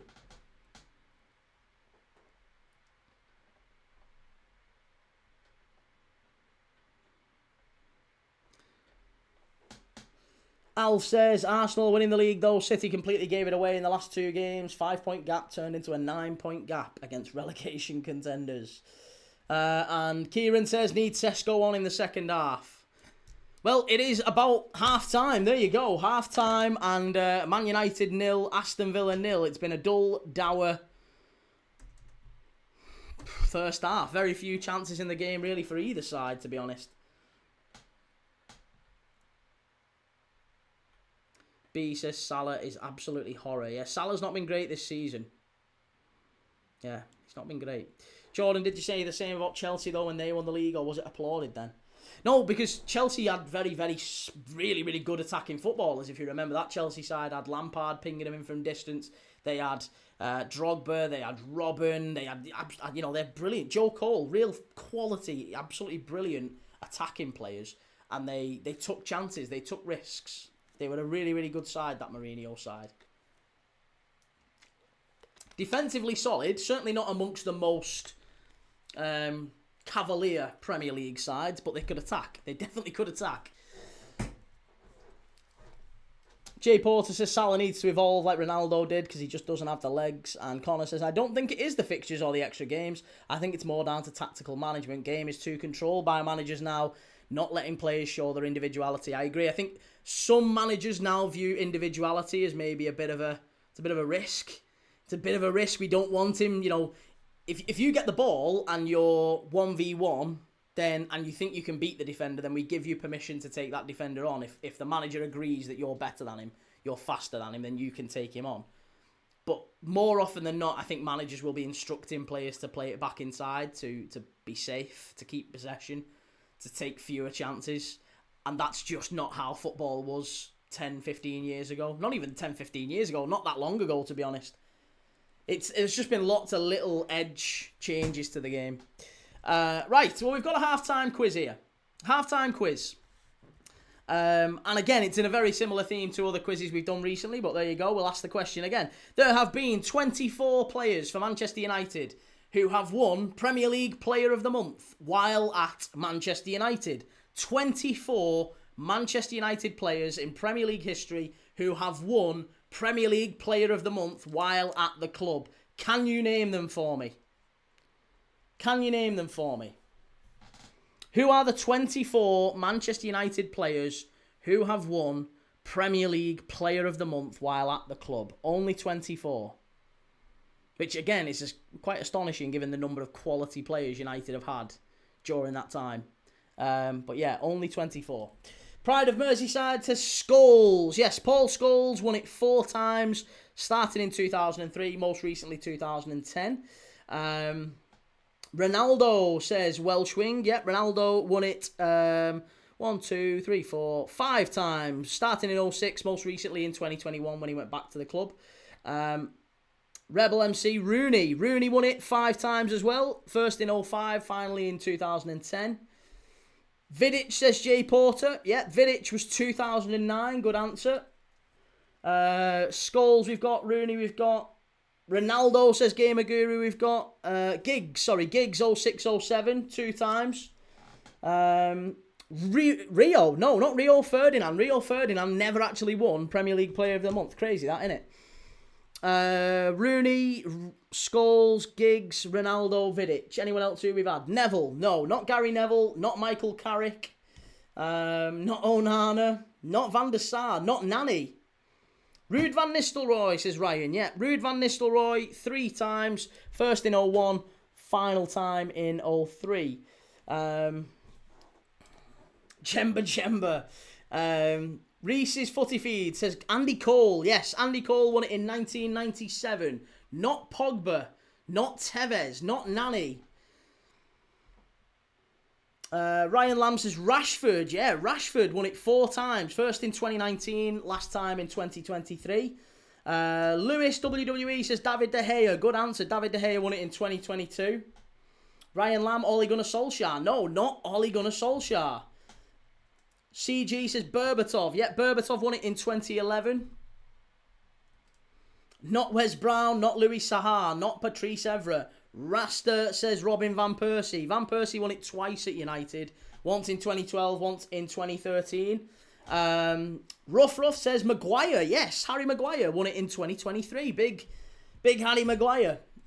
Veron, good answer. Doctor Who Mania Productions, yeah. Juan Sebastian Veron won it in 2001. Cantona, of course, King Eric, 1996. Sheringham, says Jay Porter. Sheringham won it in 2000. And Roy Keane as well, won it twice. Once in 98, once in 99. Not Nani. Not Luke Chadwick. Beckham, yeah. David Beckham, Premier League poster boy, won it in 1996. Kieran United fan says Brian Mbeumo. Brian Mbeumo is the most recent Manchester United player to win it in 2025. You've got Bruno Fernandes, of course. Bruno Fernandes has won it 5 times. In fact, he is one of only 1, 2, 3 players at Manchester United to win it 5 times. Bruno Fernandes, Cristiano Ronaldo, and Wayne Rooney. They're the only 3 players who've won it 5 times at United. But Bruno's won it in 2020. He won it 4 times. And then he won it in 2025, last year. Not Matic, not Patrice Evra, not Mata. No, not Juan Mata. Scholes we've got. Not Alexis Sanchez. Not Park, not Tevez. Dwight York, yes. Dwight York won it in 99 and 2000. Not Antonio Valencia. B says Zlatan. Yep, Zlatan won it in 2016. Good answer. The quiz is, if you've just joined us, there have been 24 players in Premier League history who have won Player of the Month while at Manchester United. 24 players who have won Player of the Month while at Manchester United. So far, you've got Cantona, Beckham, Andy Cole, Roy Keane, Dwight York, Teddy Sheringham, Juan Sebastian Veron, Ruud van Nistelrooy, Paul Scholes, Wayne Rooney, Ryan Giggs, Cristiano Ronaldo, Nemanja Vidic, Dimitar Berbatov, Robin Van Persie, Zlatan, Rashford, Bruno Fernandes, De Gea, Maguire and Mbeumo. Still a few more to get. Not Park, not Valencia, not Fletcher, not Stam.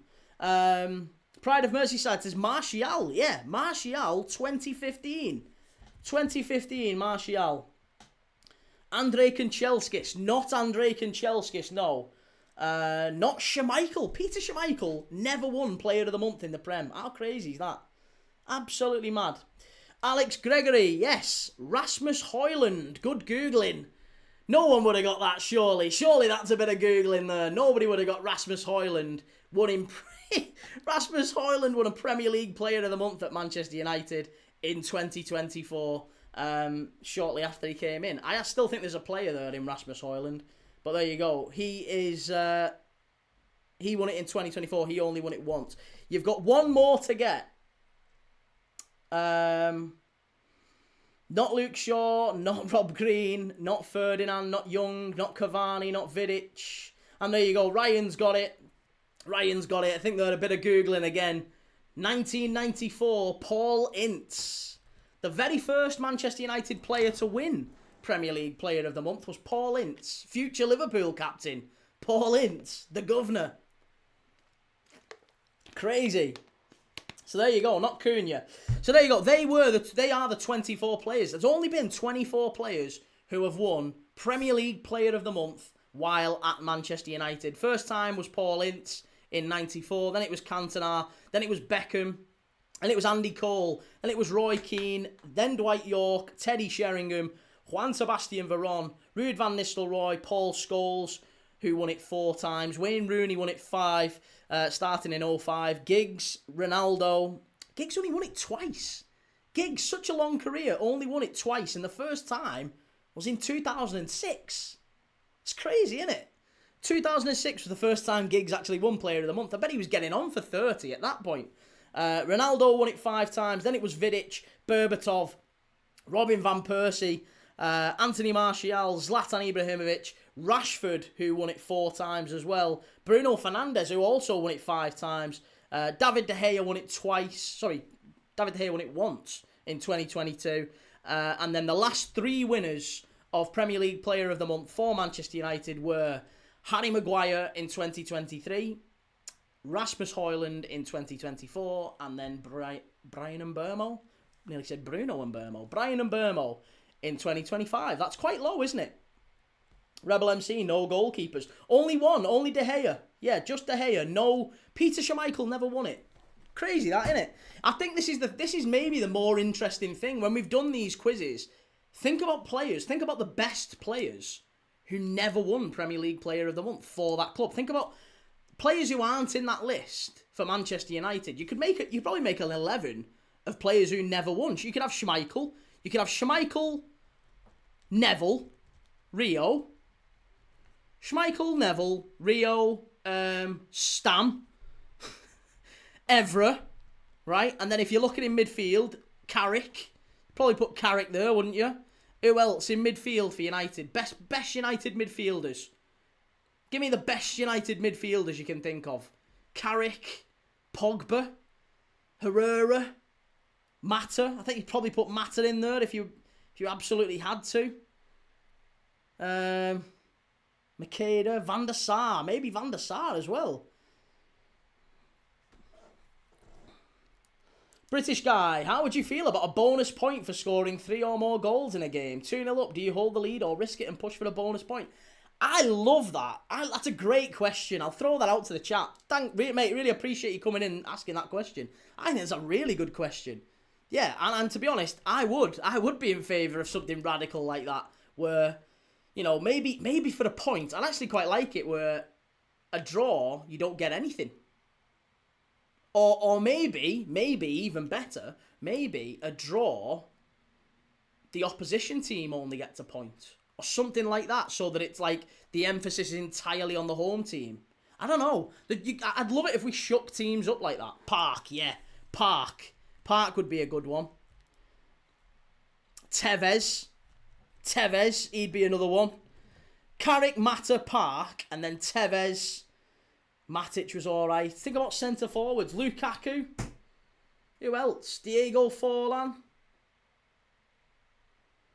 Will says, you're telling me that Neville or Rio never won Player of the Month. No, never. Never ever won Player of the Month. What's your opinion on McGinn?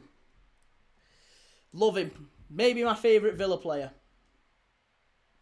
Pride of Merseyside says Beckham is technically a midfielder. He is, but Beckham won one. Beckham won one in '96. Sean says, will we ever get a set-up tour of the room? I think it'd do good numbers. I'll tell you what I'll do here, mate. If I do the trip to the US, I'm planning on doing a trip to the US for the World Cup. Not to actually go and watch any of the games, but just to go and be on the time zone so that I can stream more of the games. Otherwise, I'd be literally up at 2, 3, 5 in the morning here streaming. So I might be going to the US for that purpose. And if I do, I will vlog the trip. You have my word. Alex Gregory Key, who was better, Schmeichel or Van der Sar? For me, it was Van der Sar. I think Schmeichel was brilliant, but for me, Van der Sar's the best United keeper by a country mile.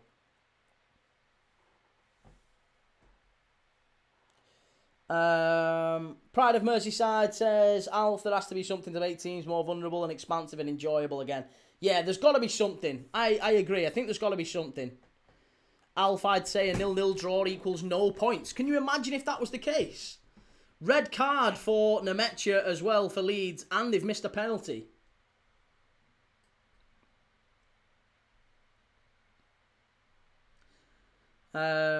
What's your opinion on Gyökeres? What's my opinion on Gyökeres?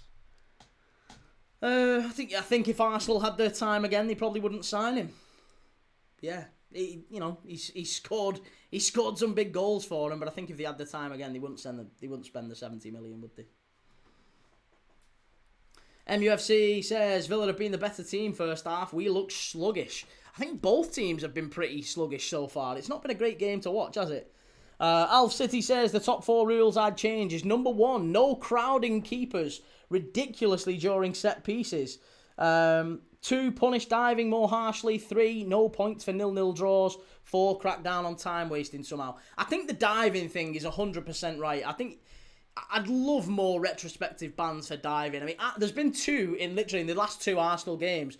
The Havertz one last night was terrible, and the one in the Leverkusen game, I think both of them should get retrospective bans. But you're just not going to do it. I'd love it if that was the case. I really would love it if they started bringing in retrospective bans for diving. Like, for clear instances of diving as well. Welshwing says, you missed the drama in the Leeds game. Palace are diving and celebrated like they scored a goal when Leeds went down to 10 men. Well, I mean, good luck to him. If Palace win that one today, that's massive, isn't it?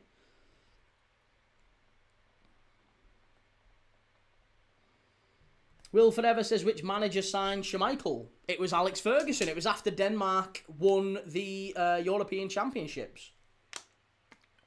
He played very well, Peter Schmeichel. 3-star, just to let you know, Key, I'm still in the chat, not switched off. I'm just fixed on the TV screen watching the match. Yeah, no worries, mate. Listen, no pressure to chat or type. Just I understand you're watching the other game, so don't get it. Don't worry about it, mate. Thank you. I really appreciate you.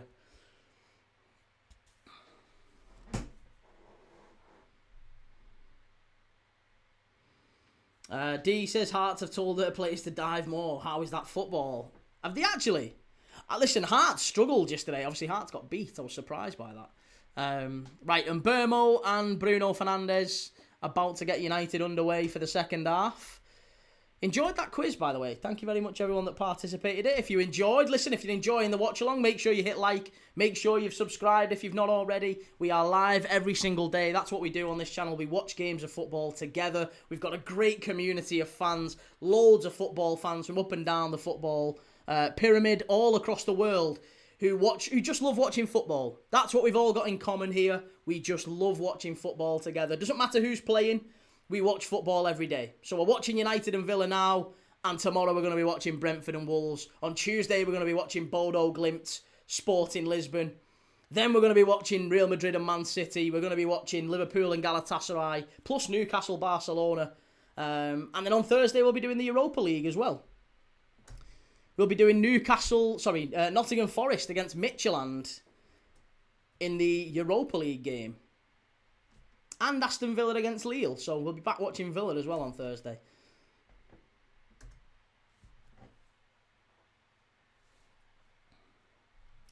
KK Kev says Arsenal will be walking the league home. The earlier you accept it, the better.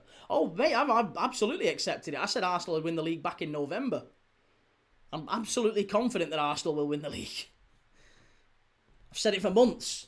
Al City, I'd say clear instances of diving from which a sporting advantage was gained. You should be punished. I also think that penalties are too easy. I'd prefer if the pen was taken 3 yards back or MLS pens. Yeah, MLS pens, you've got to take them from the halfway line. You get 4 touches. I think that's what it was, wasn't it? 4 or 3.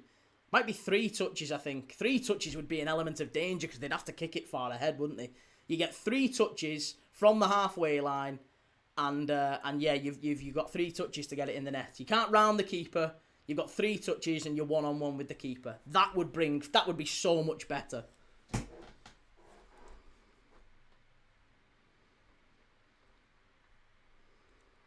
Will says Ndoye for Dominguez and Hudson-Odoi for Hutchison. Well, it's all still 0-0 in the Premier League so far. Obviously, the big drama so far has been at Selhurst Park, where Leeds have missed a penalty and had a player sent off. Forest and Fulham still 0-0, deadlocked as well there. Key Rob says, do you think Everton were unlucky not to come away with something? Oh, absolutely. Everton were the better team yesterday for me. Absolutely. Ryan says, thank you for the quiz, Key. Sorry, I cheated. Hey, Ryan, cheat by all means, mate. All I'm saying is when you cheat, don't put the answers in. Cheat and find out for yourself. You don't get prizes for putting cheats in and slowing the quiz down for everyone else. No problem with cheating. Just don't put the answers in. Welshwing says, Key sees my Havertz foot got clipped comment as seen on Match of the Day. Multiple angles and pivot turns to TikTok. I see you, Key. Hey? Key sees my Havertz foot got clipped comment. I didn't even see your Havertz foot got clipped. Oh, you did, sorry. Havertz foot was clipped. They showed it on Match of the Day. Yeah, no one's denying that his foot got clipped. But it was a dive. He literally put his... Mate, he enforced contact. He literally put his full left leg across Michael Keane. It's a dive. It's absolutely a dive. It's the same way. Did you ever seen the Gabriel one? Have you seen the Gabriel one where he runs in front of Unai and then just stops dead? It's exactly the same thing. It's literally exactly the same thing, just in the penalty area. It's the same thing that all football fans are mega frustrated by. Whenever you see a player carrying the ball into his own corner flag, what happens every single time? He doesn't even get a touch from behind. He just falls on the ball and the referee goes, oh, foul, foul. It's exactly the same. Exactly the same. Rasnaki says, I am from the Caribbean, Dominica to be exact. Big fan. And Manchester's in my blood. I've been to Dominica. Really cool country. Really, really cool country, mate. And, yeah, great to see you in the chat. Thank you very much. Really appreciate you. Lots of love.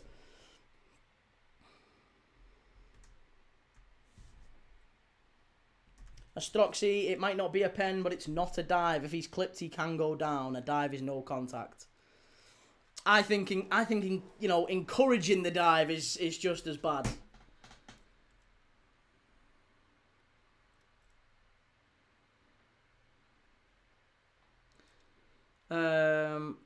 Finn says if someone punches you in the face because they were swinging, you got in the way. That's not a dive.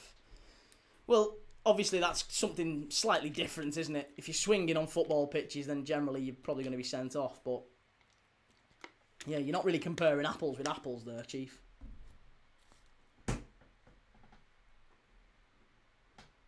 United with a strike. It's gone behind for the corner.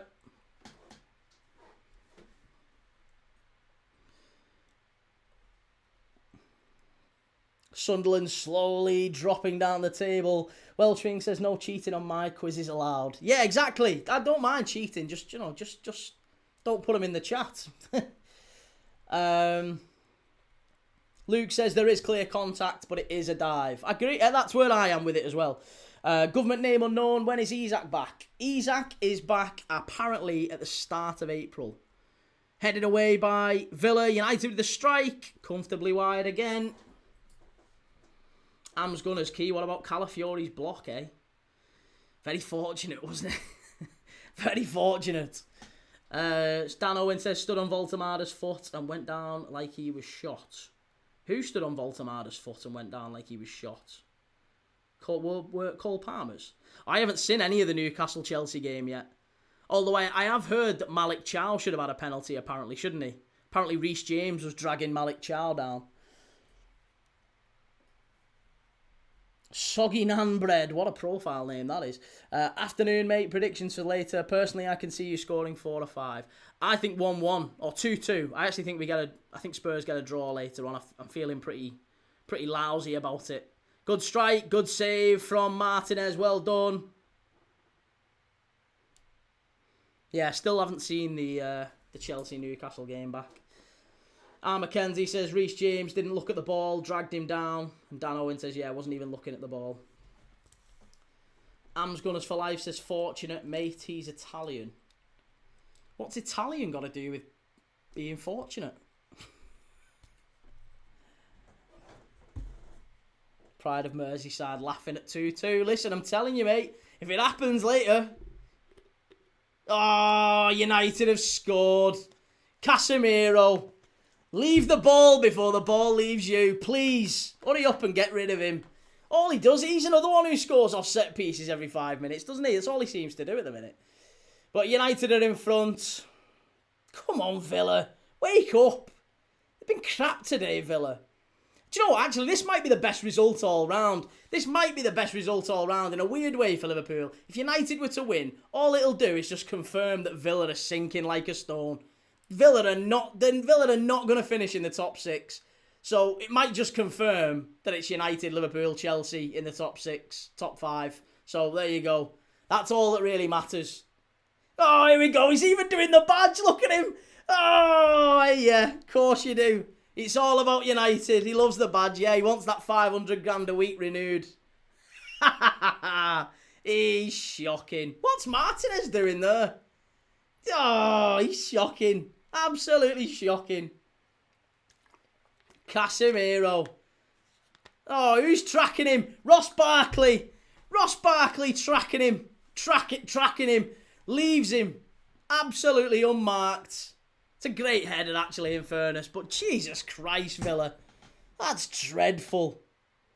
It's just dreadful stuff. Absolutely dreadful. FM No Casuals, we all love a kiss of the public limited company logo. I mean badge. Yeah, brilliant, innit? Here's Villa. Hit it, Onana. Go on. Oh, why are you passing it? Hit it. Oh, they're crap, these. Absolutely crap. Ben Hartfield, now the heat of the moment has died down. Have you changed your tune on the moment for Max Darman? What do you think my tune of the moment was? I think you've maybe mistaken what you think it is. Why is Delo doing 6-7? Maybe that's where United are going to finish. 6-7.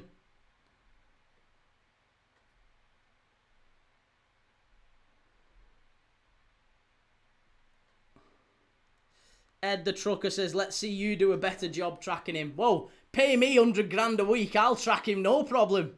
I'll be like him, like white on rice.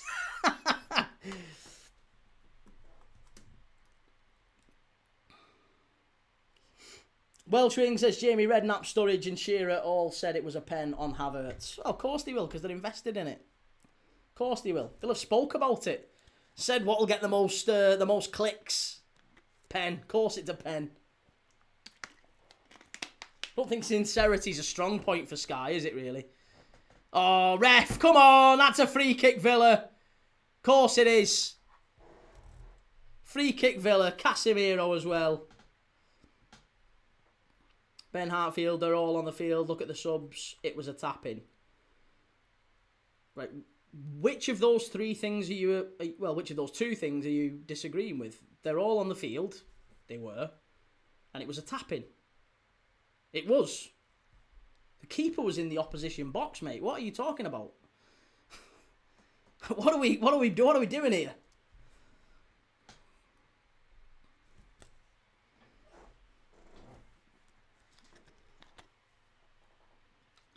Lewis, unlucky key lad. Big up though, pal. Lots of love, mate. All love. User 1234. My OCD has made me ask why your phone stands aren't matching. Do you know what? I've got matching phone stands. I'm going to change them. I'll change them for next time. I promise you. Not today, because I'm live straight after this one for the Liverpool game. But for Monday's game, for tomorrow, Brentford Wolves, you personally have my word that these two will have changed. I will have matching phone stands for tomorrow. I promise you. Promise you.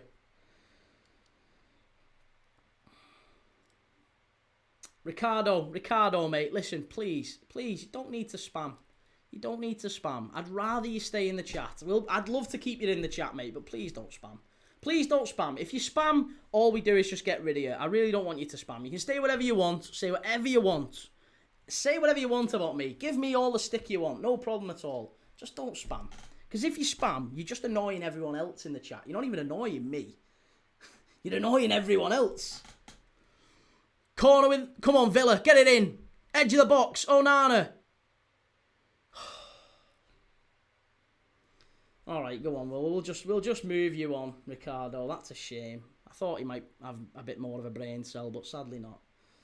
We'll just get him gone. That's a shame. It's a real shame.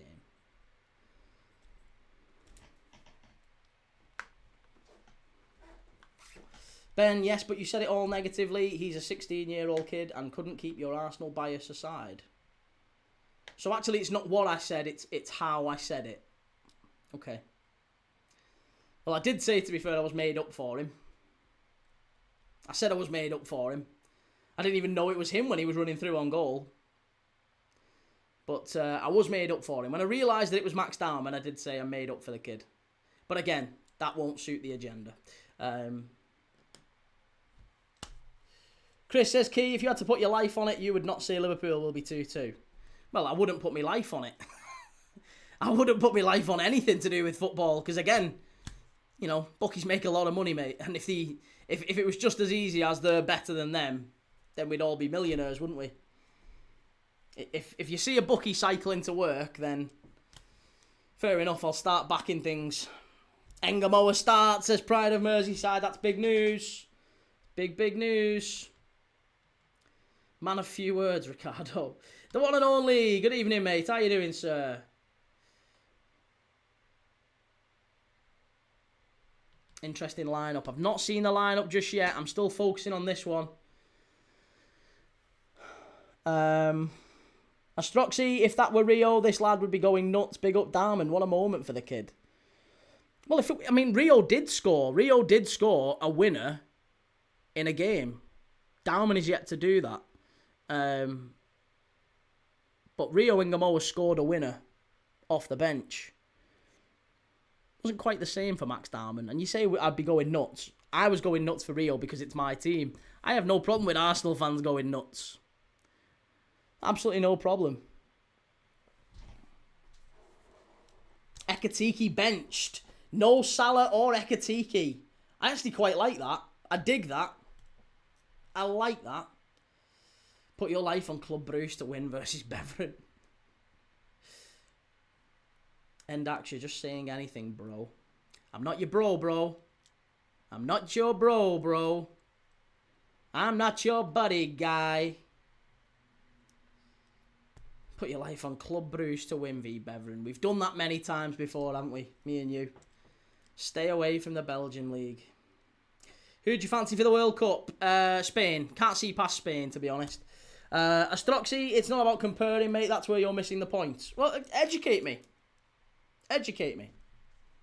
If it's not about comparing, and you've just compared, then what is it about? Educate me. I'm prepared to be enlightened. Honestly, I'm not in any way... I don't have all the answers. I frequently get things wrong. So I'm happy to be educated on that. You're telling me it's not about that. You literally brought up Darman and Rio Ngamoa. So, and then say it's not about comparing. So, okay, fair enough. Seems sort of cross purposes, that one. Joe says Ngamoa's starting, Key. Well, hey, listen, if he scores, I think the real question there is, can he achieve the dizzy heights of Max Darman if he scores the winner today?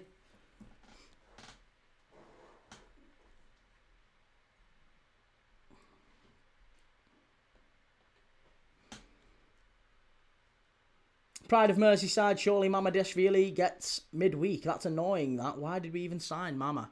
Because you need two keepers, mate, don't you? You need two keepers across a full season. And, yeah, Alisson can't play every game. He has had injuries in the past. He's had injuries this season. So you need two keepers. And plus he's 33, 34, Alisson. So again, you need to succession plan as well. You need to have a keeper that you can bring in. United are in here again. Martinez got to catch it. Well done. Soggy Nanbread Key, do you see any of the English teams progressing in the Champions League, or do you think it's too far gone for most of them? I think Arsenal will, and I think Liverpool will. I think the rest of them will struggle. I think City might surprise a few, though. I think City can make a game of it.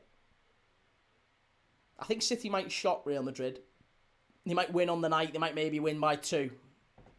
But maybe don't make it the third. I don't know. I think it's going to be an entertaining game, that City one.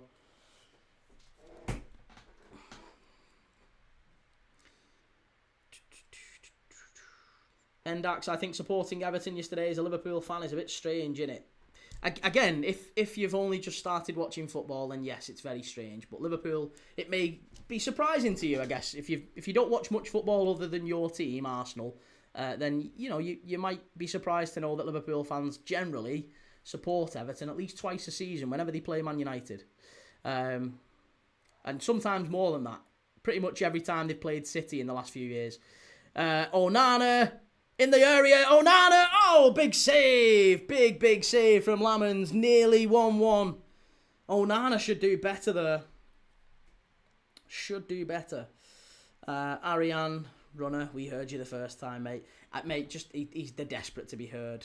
They don't get heard much in their normal lives. So they're just desperate to be heard and seen. Please, see me. Please, notice me. Lee 90 says, Liverpool and Everton are basically the same team. They just wear different colours. Okay, fair enough. Astroxy, you said, quote, have some shame on Arsenal players celebrating Darman's goal. I didn't compare Darman to Rio. I said, had it been Rio, you wouldn't be saying have some shame. At the time I said have some shame, I didn't even know it was Darman. If you watch back, you'll see. You'll see in the clip I say, oh, it's Darman. After I've said, have some shame. I thought they were just running on the pitch because they'd scored. Strike! Yes! There you go! It's 2-0! It's 1-1. 2-0, 1-1. And it's Ross Barkley, of all people. Ross Barkley, the player that we said before kickoff. What's he doing in the lineup? Ross Barkley, 1-1. Get in there, Villa, yes! Whoa, where's Casemiro doing his 6-7 now? That's where these two are going to finish. 6th and 7th. Come on, Roscoe. Yes, Villa. Bang! Get in there. That's what we wanted to see. Villa straight back in it. My 2-1 prediction. The 2-1 prediction is still on. It's still very much on. Ball comes across. Oh, don't you dare say he's offside. Don't you dare say he's offside. He's not offside. Get out of town. Get out of town. If that gets ruled out for offside, we are on a different planet. We are miles off. If that gets ruled out, honestly, cancel football. We've literally already had I can't believe that one. That's going to get ruled out, innit? It's going to get ruled out for nonsense. You can't have that offside. You can't have that offside. That's shocking. Come on. He's not offside. It doesn't touch him. It doesn't touch him, but it is going to get ruled out, innit? It's going to get ruled out because it's United. Because it's United, that gets ruled out. If Onana's not there, it's going in. Lamans ain't getting anywhere close to that. He's wrong-footed. He's not unsighted. He's wrong-footed. I can't believe this is going to get chalked off. It can't get chalked off. You can't chalk that off. I'm sorry, that is ridiculous. You cannot chalk that off. It doesn't touch him. He's not offside. You can't give that as off. You cannot give that as offside. Please don't give that off.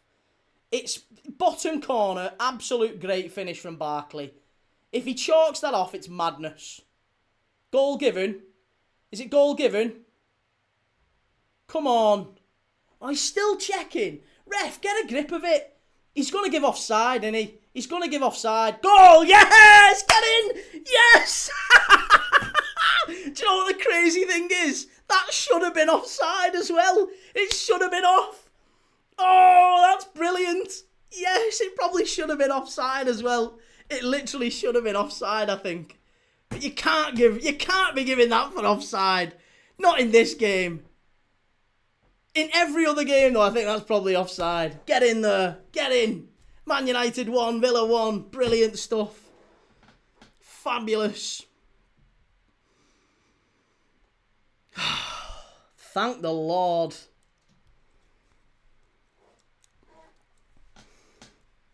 James, why so much hate for a child scoring against Everton? Genuinely want to hear why you think that's okay. There's no hate for a child, mate. There's absolutely no hate for a child. And I don't know why you would think there is. I have no idea why you would think there is. Unless you're, actively seeking that outcome. Maybe it's a bit of confirmation bias. Maybe you're looking for a reason to get upset. And that's a decent reason to get upset, isn't it? He's hating on a child. Actually, what I said was, I think there'll be polls comparing Messi to Dauman. That's not hating Dauman. That's what that is doing, is pointing out just how ridiculous some of these modern football fans are. And actually, it's been proven correct, because there have been, haven't there? There have been polls on Messi v Dauman. Morgan Rogers over to the left-hand side. Come on, Villa, make it 2. Pull it back. Hit it. Oh, nearly 2-1. Nearly 2-1. Incredible.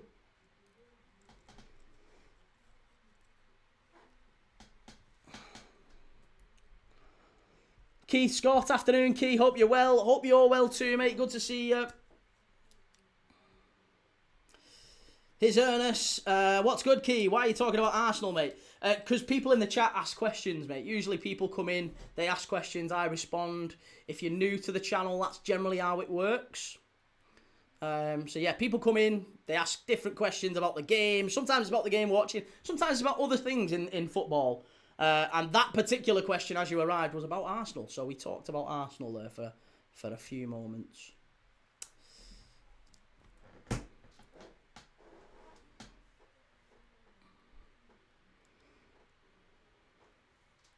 Gamer Guru sounds like hating Dauman to me. Well, yeah, again, if you're desperate to achieve that outcome.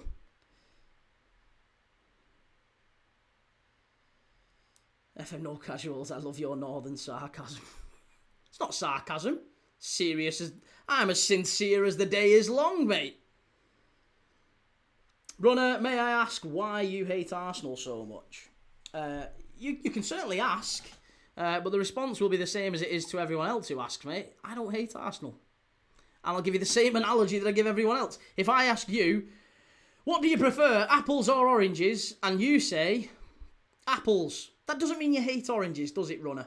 Hey? That doesn't mean you hate oranges. So I think there's just a little bit of time we grew up about that. Do you buy vintage shirts? I don't. No, I don't buy vintage shirts. Not like, I'm not interested in buying vintage shirts anyway.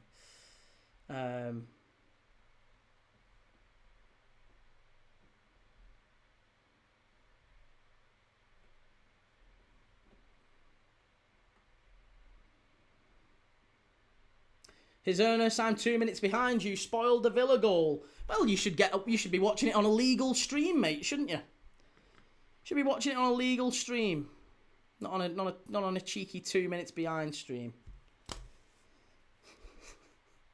I'm only playing with you, mate. I'm only winding you up. I love you, really. Villa, get it away. Come on. Rafinha's just scored for Barcelona. Villa, get it out. Get it out. Oh, that's wonderful football from Villa. Come on, lad. Go on. Get at him. Tammy Abraham's going to score here. James, the only things Liverpool fans are winning this season is I support anyone Arsenal play trophy. The season is very, very long. There's still a long way to go, mate. Oh, what a pass from Bruno Fernandes, that is. Oh, my God, what a pass. If that's a goal, that is insane. That is absolutely insane from Bruno Fernandes. Fucking hell. Do you know what? I'm almost disgusted that Cunha has the arrogance to celebrate that. Honestly, you should just be turning round and kissing Bruno Fernandes' feet there. That is ridiculous. The nonchalant way in which Bruno Fernandes plays that pass through to Cunha. He runs through and... It's a great finish, in fairness, but goodness me. It's nothing to do with you, that. The pass from Bruno is sickening. Absolutely ridiculous. And the game has just spun on its head yet again. Maybe there's going to be a check. Any chance of an offside call here, maybe? No. No, look at the state of that. That's fantastic. That's ridiculous. Weight of pass. Unbelievable. So good from Bruno Fernandes. Great ball. Makes the goal. Absolutely makes the goal. Villa should do better, but it's a fabulous pass. It's got to be said, and a great finish there from Cunha. United 2-1. Come on, Villa. Wake up. Wake up. What a pass that is.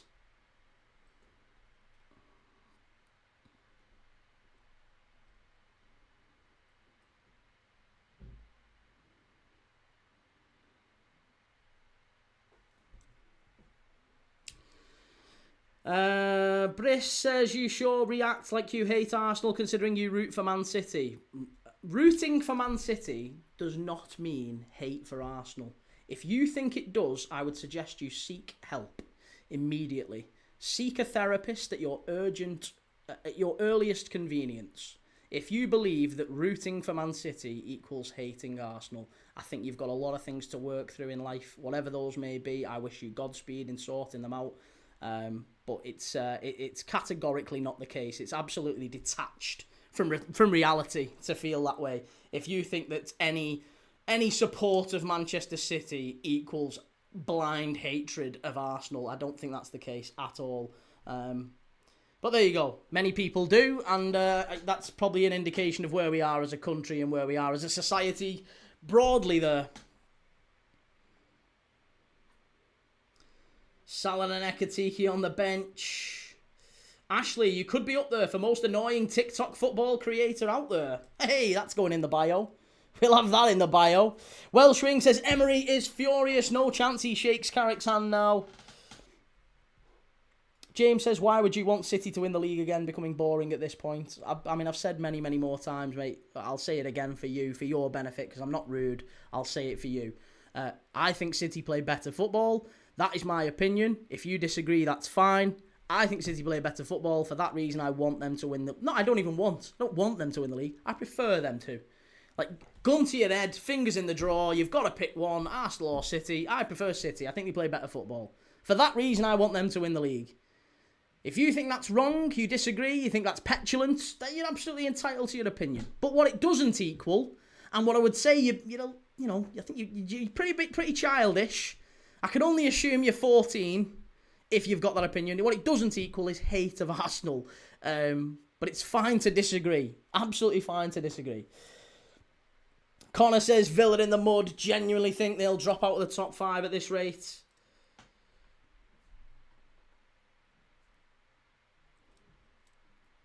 FM No Casuals, in all fairness, it's modern football fans and Arsenal ones just happen to be the loudest. Hugh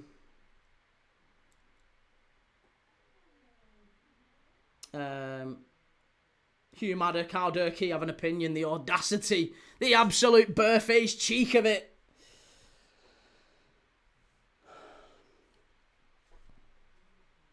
Veronica says, Man United do something. Well, Man United look like they're coasting to 3 points here now. And again, that might be the best thing for Liverpool. Might actually be the best thing.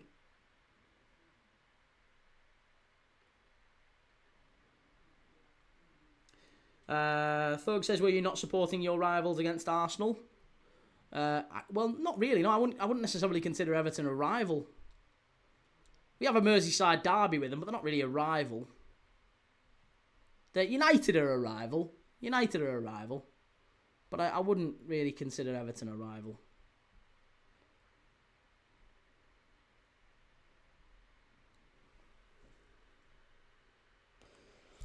Gamer Guru says there was people saying that Unai Emery was the best manager in the league. I think he does. I think he is. I think Unai Emery absolutely is the best manager in the league. Certainly the most tactically astute manager in the league. Let's say that.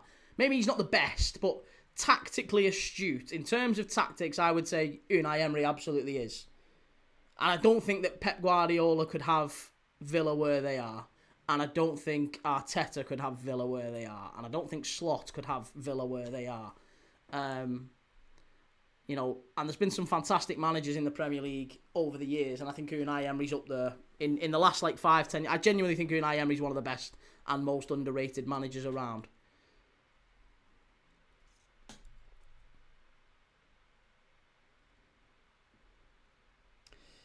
Champ, I don't think you hate any team. I just know you know what kind of content will get you the most money, and that's fair enough. I mean, that's that question's sincerity. That question's sincerity that you say that I only do it for views and clicks and content. Because actually, I do know what gets the most views and content. If I knew what gets the most views and content, you would see me do videos where I say slot out. Slot out gets thousands of views. Look at every Liverpool fan channel. Slot out, slot out, slot out. You'd see me doing videos where I go like this. Like, Liverpool linked to unbelievable transfer signing. Proper clickbait thumbnails and titles. You'd see that. I don't do that. I don't do that. In fact, I am one of the very few content creators who don't do that. I don't do that. I also, you say it like it's, I don't watch every Arsenal game. I'm not watching Arsenal in midweek in the Champions League. I didn't watch Arsenal last week in the Cup. It's not about views and clicks, mate. It's about what games I enjoy watching. And if it was all about views and clicks, I guarantee you I wouldn't be watching Gateshead against York City in the National League in a couple of weeks' time. If it's all about clicks and views, I'd be spending my time maybe doing, transfer rumours, transfer stories, things like that actually get a lot of clicks and views at that time. I know what gets clicks and views. I'm not doing that. I'm not chasing the clicks and the views. Because if I was, I'd be doing something a lot different than what I'm actually doing. I do what I enjoy, and actually to be honest, I think what a lot of people in the community seem to be enjoying here as well. If you disagree, you don't enjoy it, then you don't have to be around. But I hope you do, and I really hope you do stick around, because you seem like a nice fella, and you seem like you know your footy, and we have some good chats in the channel. We talk about football every day. That's what we do.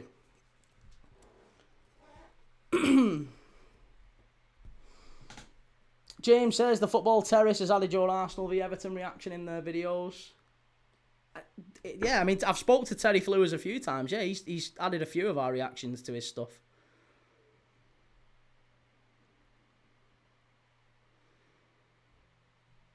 Here we go. Oh, no, unlucky Villa.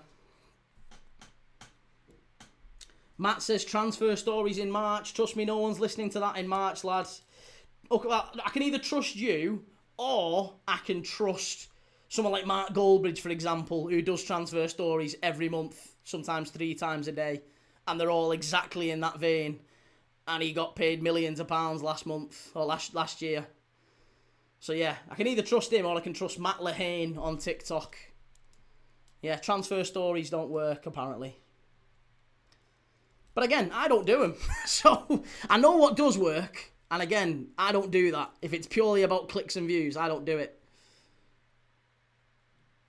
Matt says, yeah, and if you're listening to Mark Goldbridge, what does that tell you?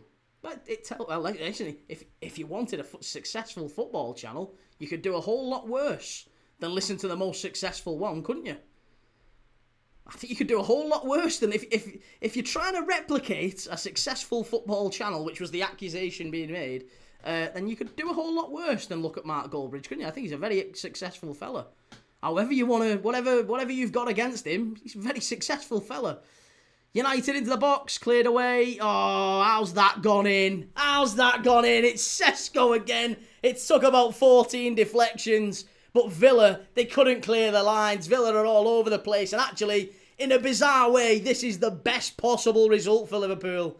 It's the best result because what we're now seeing is Villa crumbling, collapsing. Villa are going all in on the Europa League. They have no interest in the Premier League anymore. They're gone. They're finished. As a Premier League top 5 team, they are done. They are over. Manchester United have won. They've boxed off their top 5 place. They'll be in the Champions League struggling with the size of the squad they've got now. They'll not be able to cope across 4 competitions. But now, it's going to be Liverpool, Chelsea and United in that top 5. Hey, he's offside. He's right in front of the keeper there. He's offside there. Get him off. Rule that out, please, ref. Rule that out. I'm not even kidding. He's literally smack bang in front of the keeper there. Dalot is smack bang in front of the keeper. That one's got to get chalked off. That one has to get chalked off. Surely that one does. Come on. Come on. That was well worse than Onana because he was literally bang in front of the keeper. Nah, come on. Look at Carrick doing the Trump dance. Carrick giving it the old Donald Trump dance. Oh my goodness me. And it's going to get given. It's 3-1. Sweet Lord. Absolutely shocking.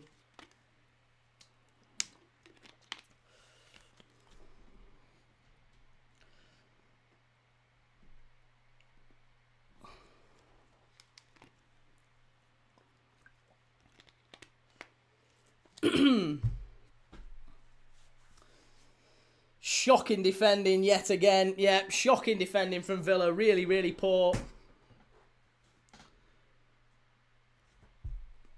Key Latham, seen Arsenal and City result yesterday. Yeah, mate, I watched both games. Yeah, watched both of them. Broken Verdict says Nottingham Forest need to win. Spurs need to go down. Well, it's a corner to Aston Villa. Listen, just a reminder, by the way, just while this corner's being taken, if you're going to follow along and watch the Liverpool against Spurs game with me, then just stay in the live. Make sure you've hit like, make sure you've subscribed, and it will take you straight over to the Liverpool Spurs game. Because within a few minutes of this game ending, we're going straight over to Liverpool and Spurs. If you're watching with me on TikTok, the live will end. You'll have to follow and come back if you want to watch along. I hope you do. If you don't and you're just in for this live, no problem. Really appreciate it anyway. But if you're coming back, then you need to click follow, you need to subscribe, and you need to come across for the next game, which is Liverpool against Spurs at Anfield. Big, big game. Desperately need to see Liverpool get a result in that one. James Key, do you want to see Tottenham get relegated? No, I don't want any team to get relegated. I mean, 3 teams have to get relegated, but I don't want anyone to go down. I don't have anything against Burnley or Wolves or Leeds or Forest or Spurs, and I don't have anything against any of them. It's not nice to see any team go down, is it? But I think that it won't be Spurs. I predict Spurs will be fine. But they're definitely sailing close to the wind, aren't they? And if they lose again today, then there's real problems for them.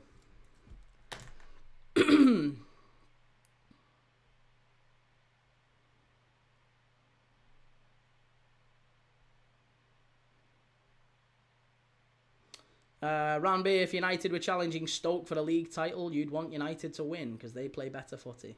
No, definitely not. And to be fair, United don't play better footy than Stoke. United are in again here. This should be 4. Oh, Sesko. How much did you pay for him? He's shocking. He's absolutely shocking. Broken Verdict. Key, have you seen the lineup for the Spurs pool game? I have, yes. I've just heard it. Spurs lineup is Vicario, Sousa, Danso, Dragosine, Porro, Gray, Sarr, Spence, Tell, Solanke, Richarlison. If we don't beat Spurs in that game, oh my goodness me, I don't want to know how bad it's going to be. It's going to be so bad. I really don't want to be in that live. I'll be honest, I'll be ending the live very quickly if that one finishes with a Liverpool draw.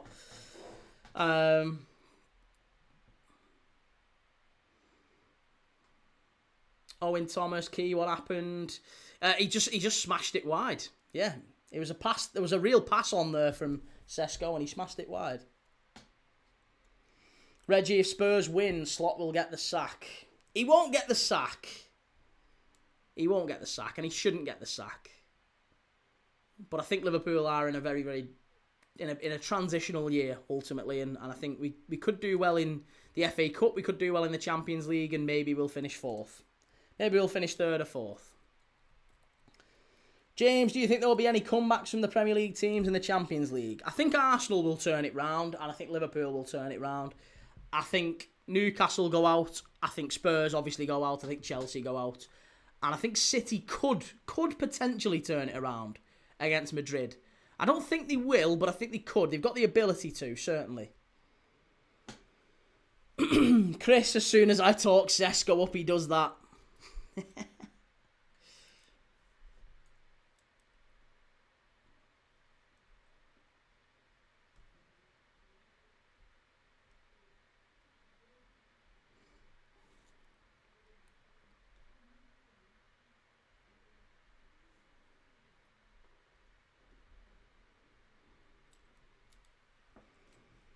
Pride of Merseyside, if Spurs win, then he may need to walk. I don't care what anyone says, Key, I got to be honest. Why would he need to walk? If honestly, like, Chelsea got beat yesterday, Villa have got beat today, like, we're literally going to be, whatever happens, we're going to be on goal difference keeping us out of the Champions League places. Like, that's where we are at the minute. It's really not that big of a deal. We finished 3rd in the Champions League. We're in the quarter-final of the FA Cup. If we were to lose today to Spurs, it would be bad, but I don't think it would be sacking or resignation levels. Not at all. I think that would be disrespectful to Spurs, to be honest.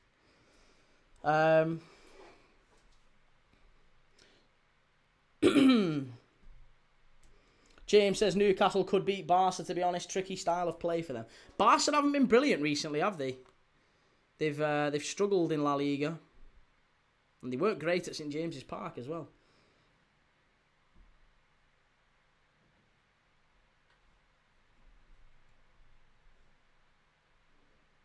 Scouse B, can you react to the lineup, bro? We will do when the Liverpool game starts, mate. Yes. I mean, we've already kind of reacted to it. But yeah, when the Liverpool game starts, we'll go through the lineups. We'll talk through all the lineups and we'll go through it. But we've still got another 5-10 minutes of the United game yet.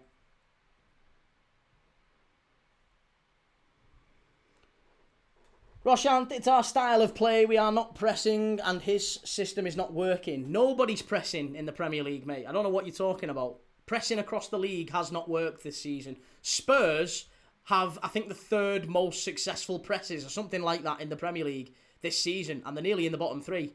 That tells you everything about pressing. It's not a successful thing this season. A lot of teams aren't pressing anymore. We don't press. S-Champ, Arsenal late goal was massive. Can play how we want to instead of needing to score 2 against the Park bus. Leverkusen will be chasing the win too, so it'll be open. I would imagine it'll be a good game, that one. I'm not watching it, but it'll be a good game, that one. Jimmy, what do you think of the lineup? Well, I've only seen that Rio Ingamo is starting. There's no Salah, there's no Ekatike.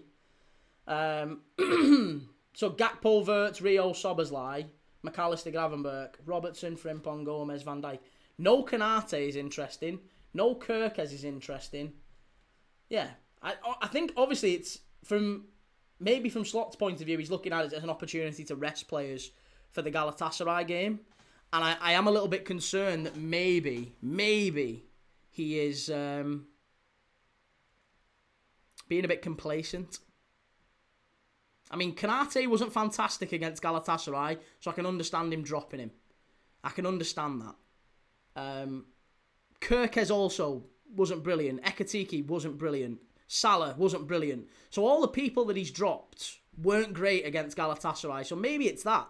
Maybe he's taking them out because we finally got players that we can actually put in. Agate is coming on for Manchester United. There's hope for Villa yet. Broken verdict. Newcastle are properly physical. I don't understand where they even got it from. Forest have just missed a sitter. Roshant says, Key, Man City do press. They don't press anywhere near as much as you might think they do. And like I said, you know, the top teams don't really do that much pressing anymore. Again, the game's changed, mate, and you talk about the style of play being boring or drab or whatever. Ultimately, I don't know any team in the Premier League who's playing really, really good football this year. Nobody is playing, certainly not the top end of the league. Nobody's playing both really good, attractive, and really effective, consistently effective football. Nobody. No team. So it's not an Arne Slot thing. It's a football thing for me. Kitty Owl says, the second you underestimate a team, that's when shit goes wrong. Yeah, that's it. It's very true. Do you know what though? This is the thing. I think Liverpool fans already have an agenda against Arne Slot. They've already got it in their head. Some of them, not all. Some of them are a little bit more alert to what's going on with Liverpool. But it feels like there's some Liverpool fans who've already made their mind up with it. They don't like Arne Slot. And midweek he said in the press something along the lines of, Spurs will be a really, really difficult side to play against because Igor Tudor's their manager, and therefore we can't predict how they'll play. They'll change things up. They're a good side. They've got quality. They've got ability. And there was loads of Liverpool fans tweeting and sharing and posting videos and saying, I can't believe Arne Slot. He's already predicting that we'll drop points against Spurs and da-da-da-da-da. These are the exact same people that if Arne Slot came out and said, Spurs are shocking, they've lost 6 games in a row, they're rock bottom of the form table, they haven't won in 2026, we're going to batter him. If he'd have come out and said that, then he's done the team talk for Igor Tudor, and all of our fans rightly would have caned him. So he can't win. He can't do right for doing wrong with some fans, and that's the position he's in. I have massive sympathy for him. There's no objectivity anymore with some of these Liverpool fans, unfortunately. Kitty Owl says Sesko has great potential. Can't wait to see what he's like in a season or two. Definitely got potential, hasn't he? Yeah, he could be a real player.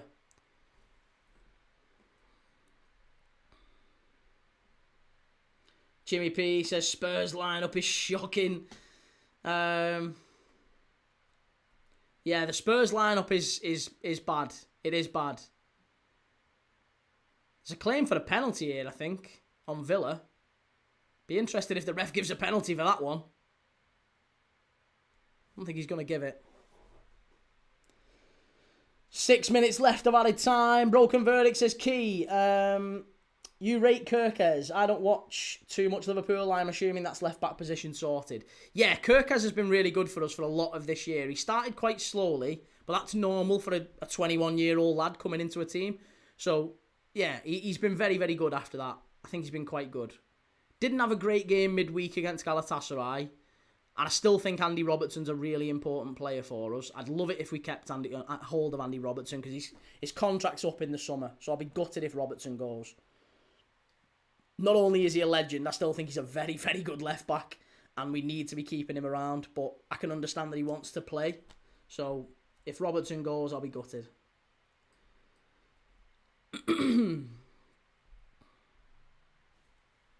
Jin says, mate, Liverpool haven't won a game this year. What do you want about, Jin? Liverpool have won games this year. We've won lots of games this year.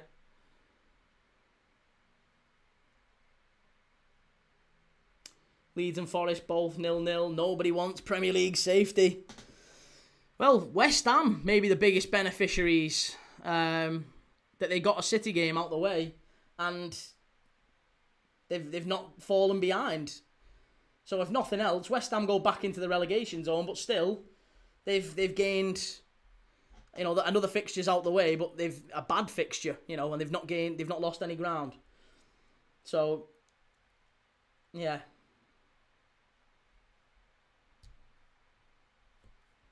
But now, Tottenham only out of the relegation zone on goal difference, aren't they? Is there a world where Tottenham... No. Tottenham can't go into the relegation zone today unless Liverpool win about 10-0.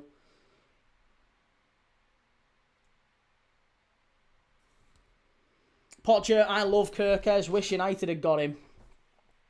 Kirkes would be a good fit for United. He is a left-back. He can play wing-back, but he is a left-back. He's good defensively. I think he's been really good in 1v1s at times this year. But he's definitely taken some time to adapt, which is generally fair enough when you're signing like 21-year-old kids. Usually it does take him a bit of time. Like, that's the same with Wirtz. Like, honestly, Wirtz has been brilliant the last 3 or 4 months. But for the first maybe 2 or 3 months of the season, he wasn't brilliant, was he? He was a bit timid, a bit flat. Didn't really show an awful lot of the ability that we'd paid all that money for. But yeah, last few months, I would argue Wirtz has been our best player at times.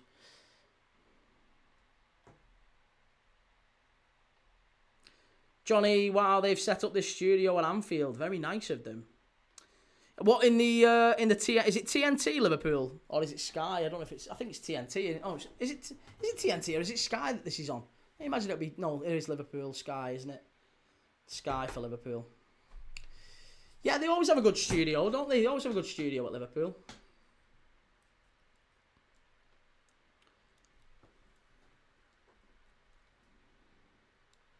Rasta, the Hammers are going to switch places with Spurs today. They can't.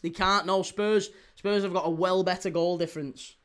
Kitty Al says, Lamans has said Sesko has the hardest and most powerful shot from distance, so I can't wait to see it in a game.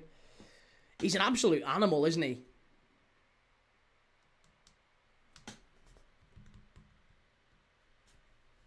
Arsenal Africa Network says, Key, if Carrick had taken over earlier, would United be able to challenge better than City? No, I don't think so. This has been a better performance from United. It's been probably amongst the best performances I've seen, actually, from United since Carrick came in. I actually think this has been a really good performance. It's not been a great performance from Villa, don't get me wrong, but I think United have been really composed here. And some of the play they've had going forward has been a lot better. Certainly second half. So credit where it's due for United. But that said, I don't believe that United were ever in a title race. I don't think they would have been in a title race. I don't think Michael Carrick deserves a massive amount of credit for this. I still think it boils down to a new manager bounce.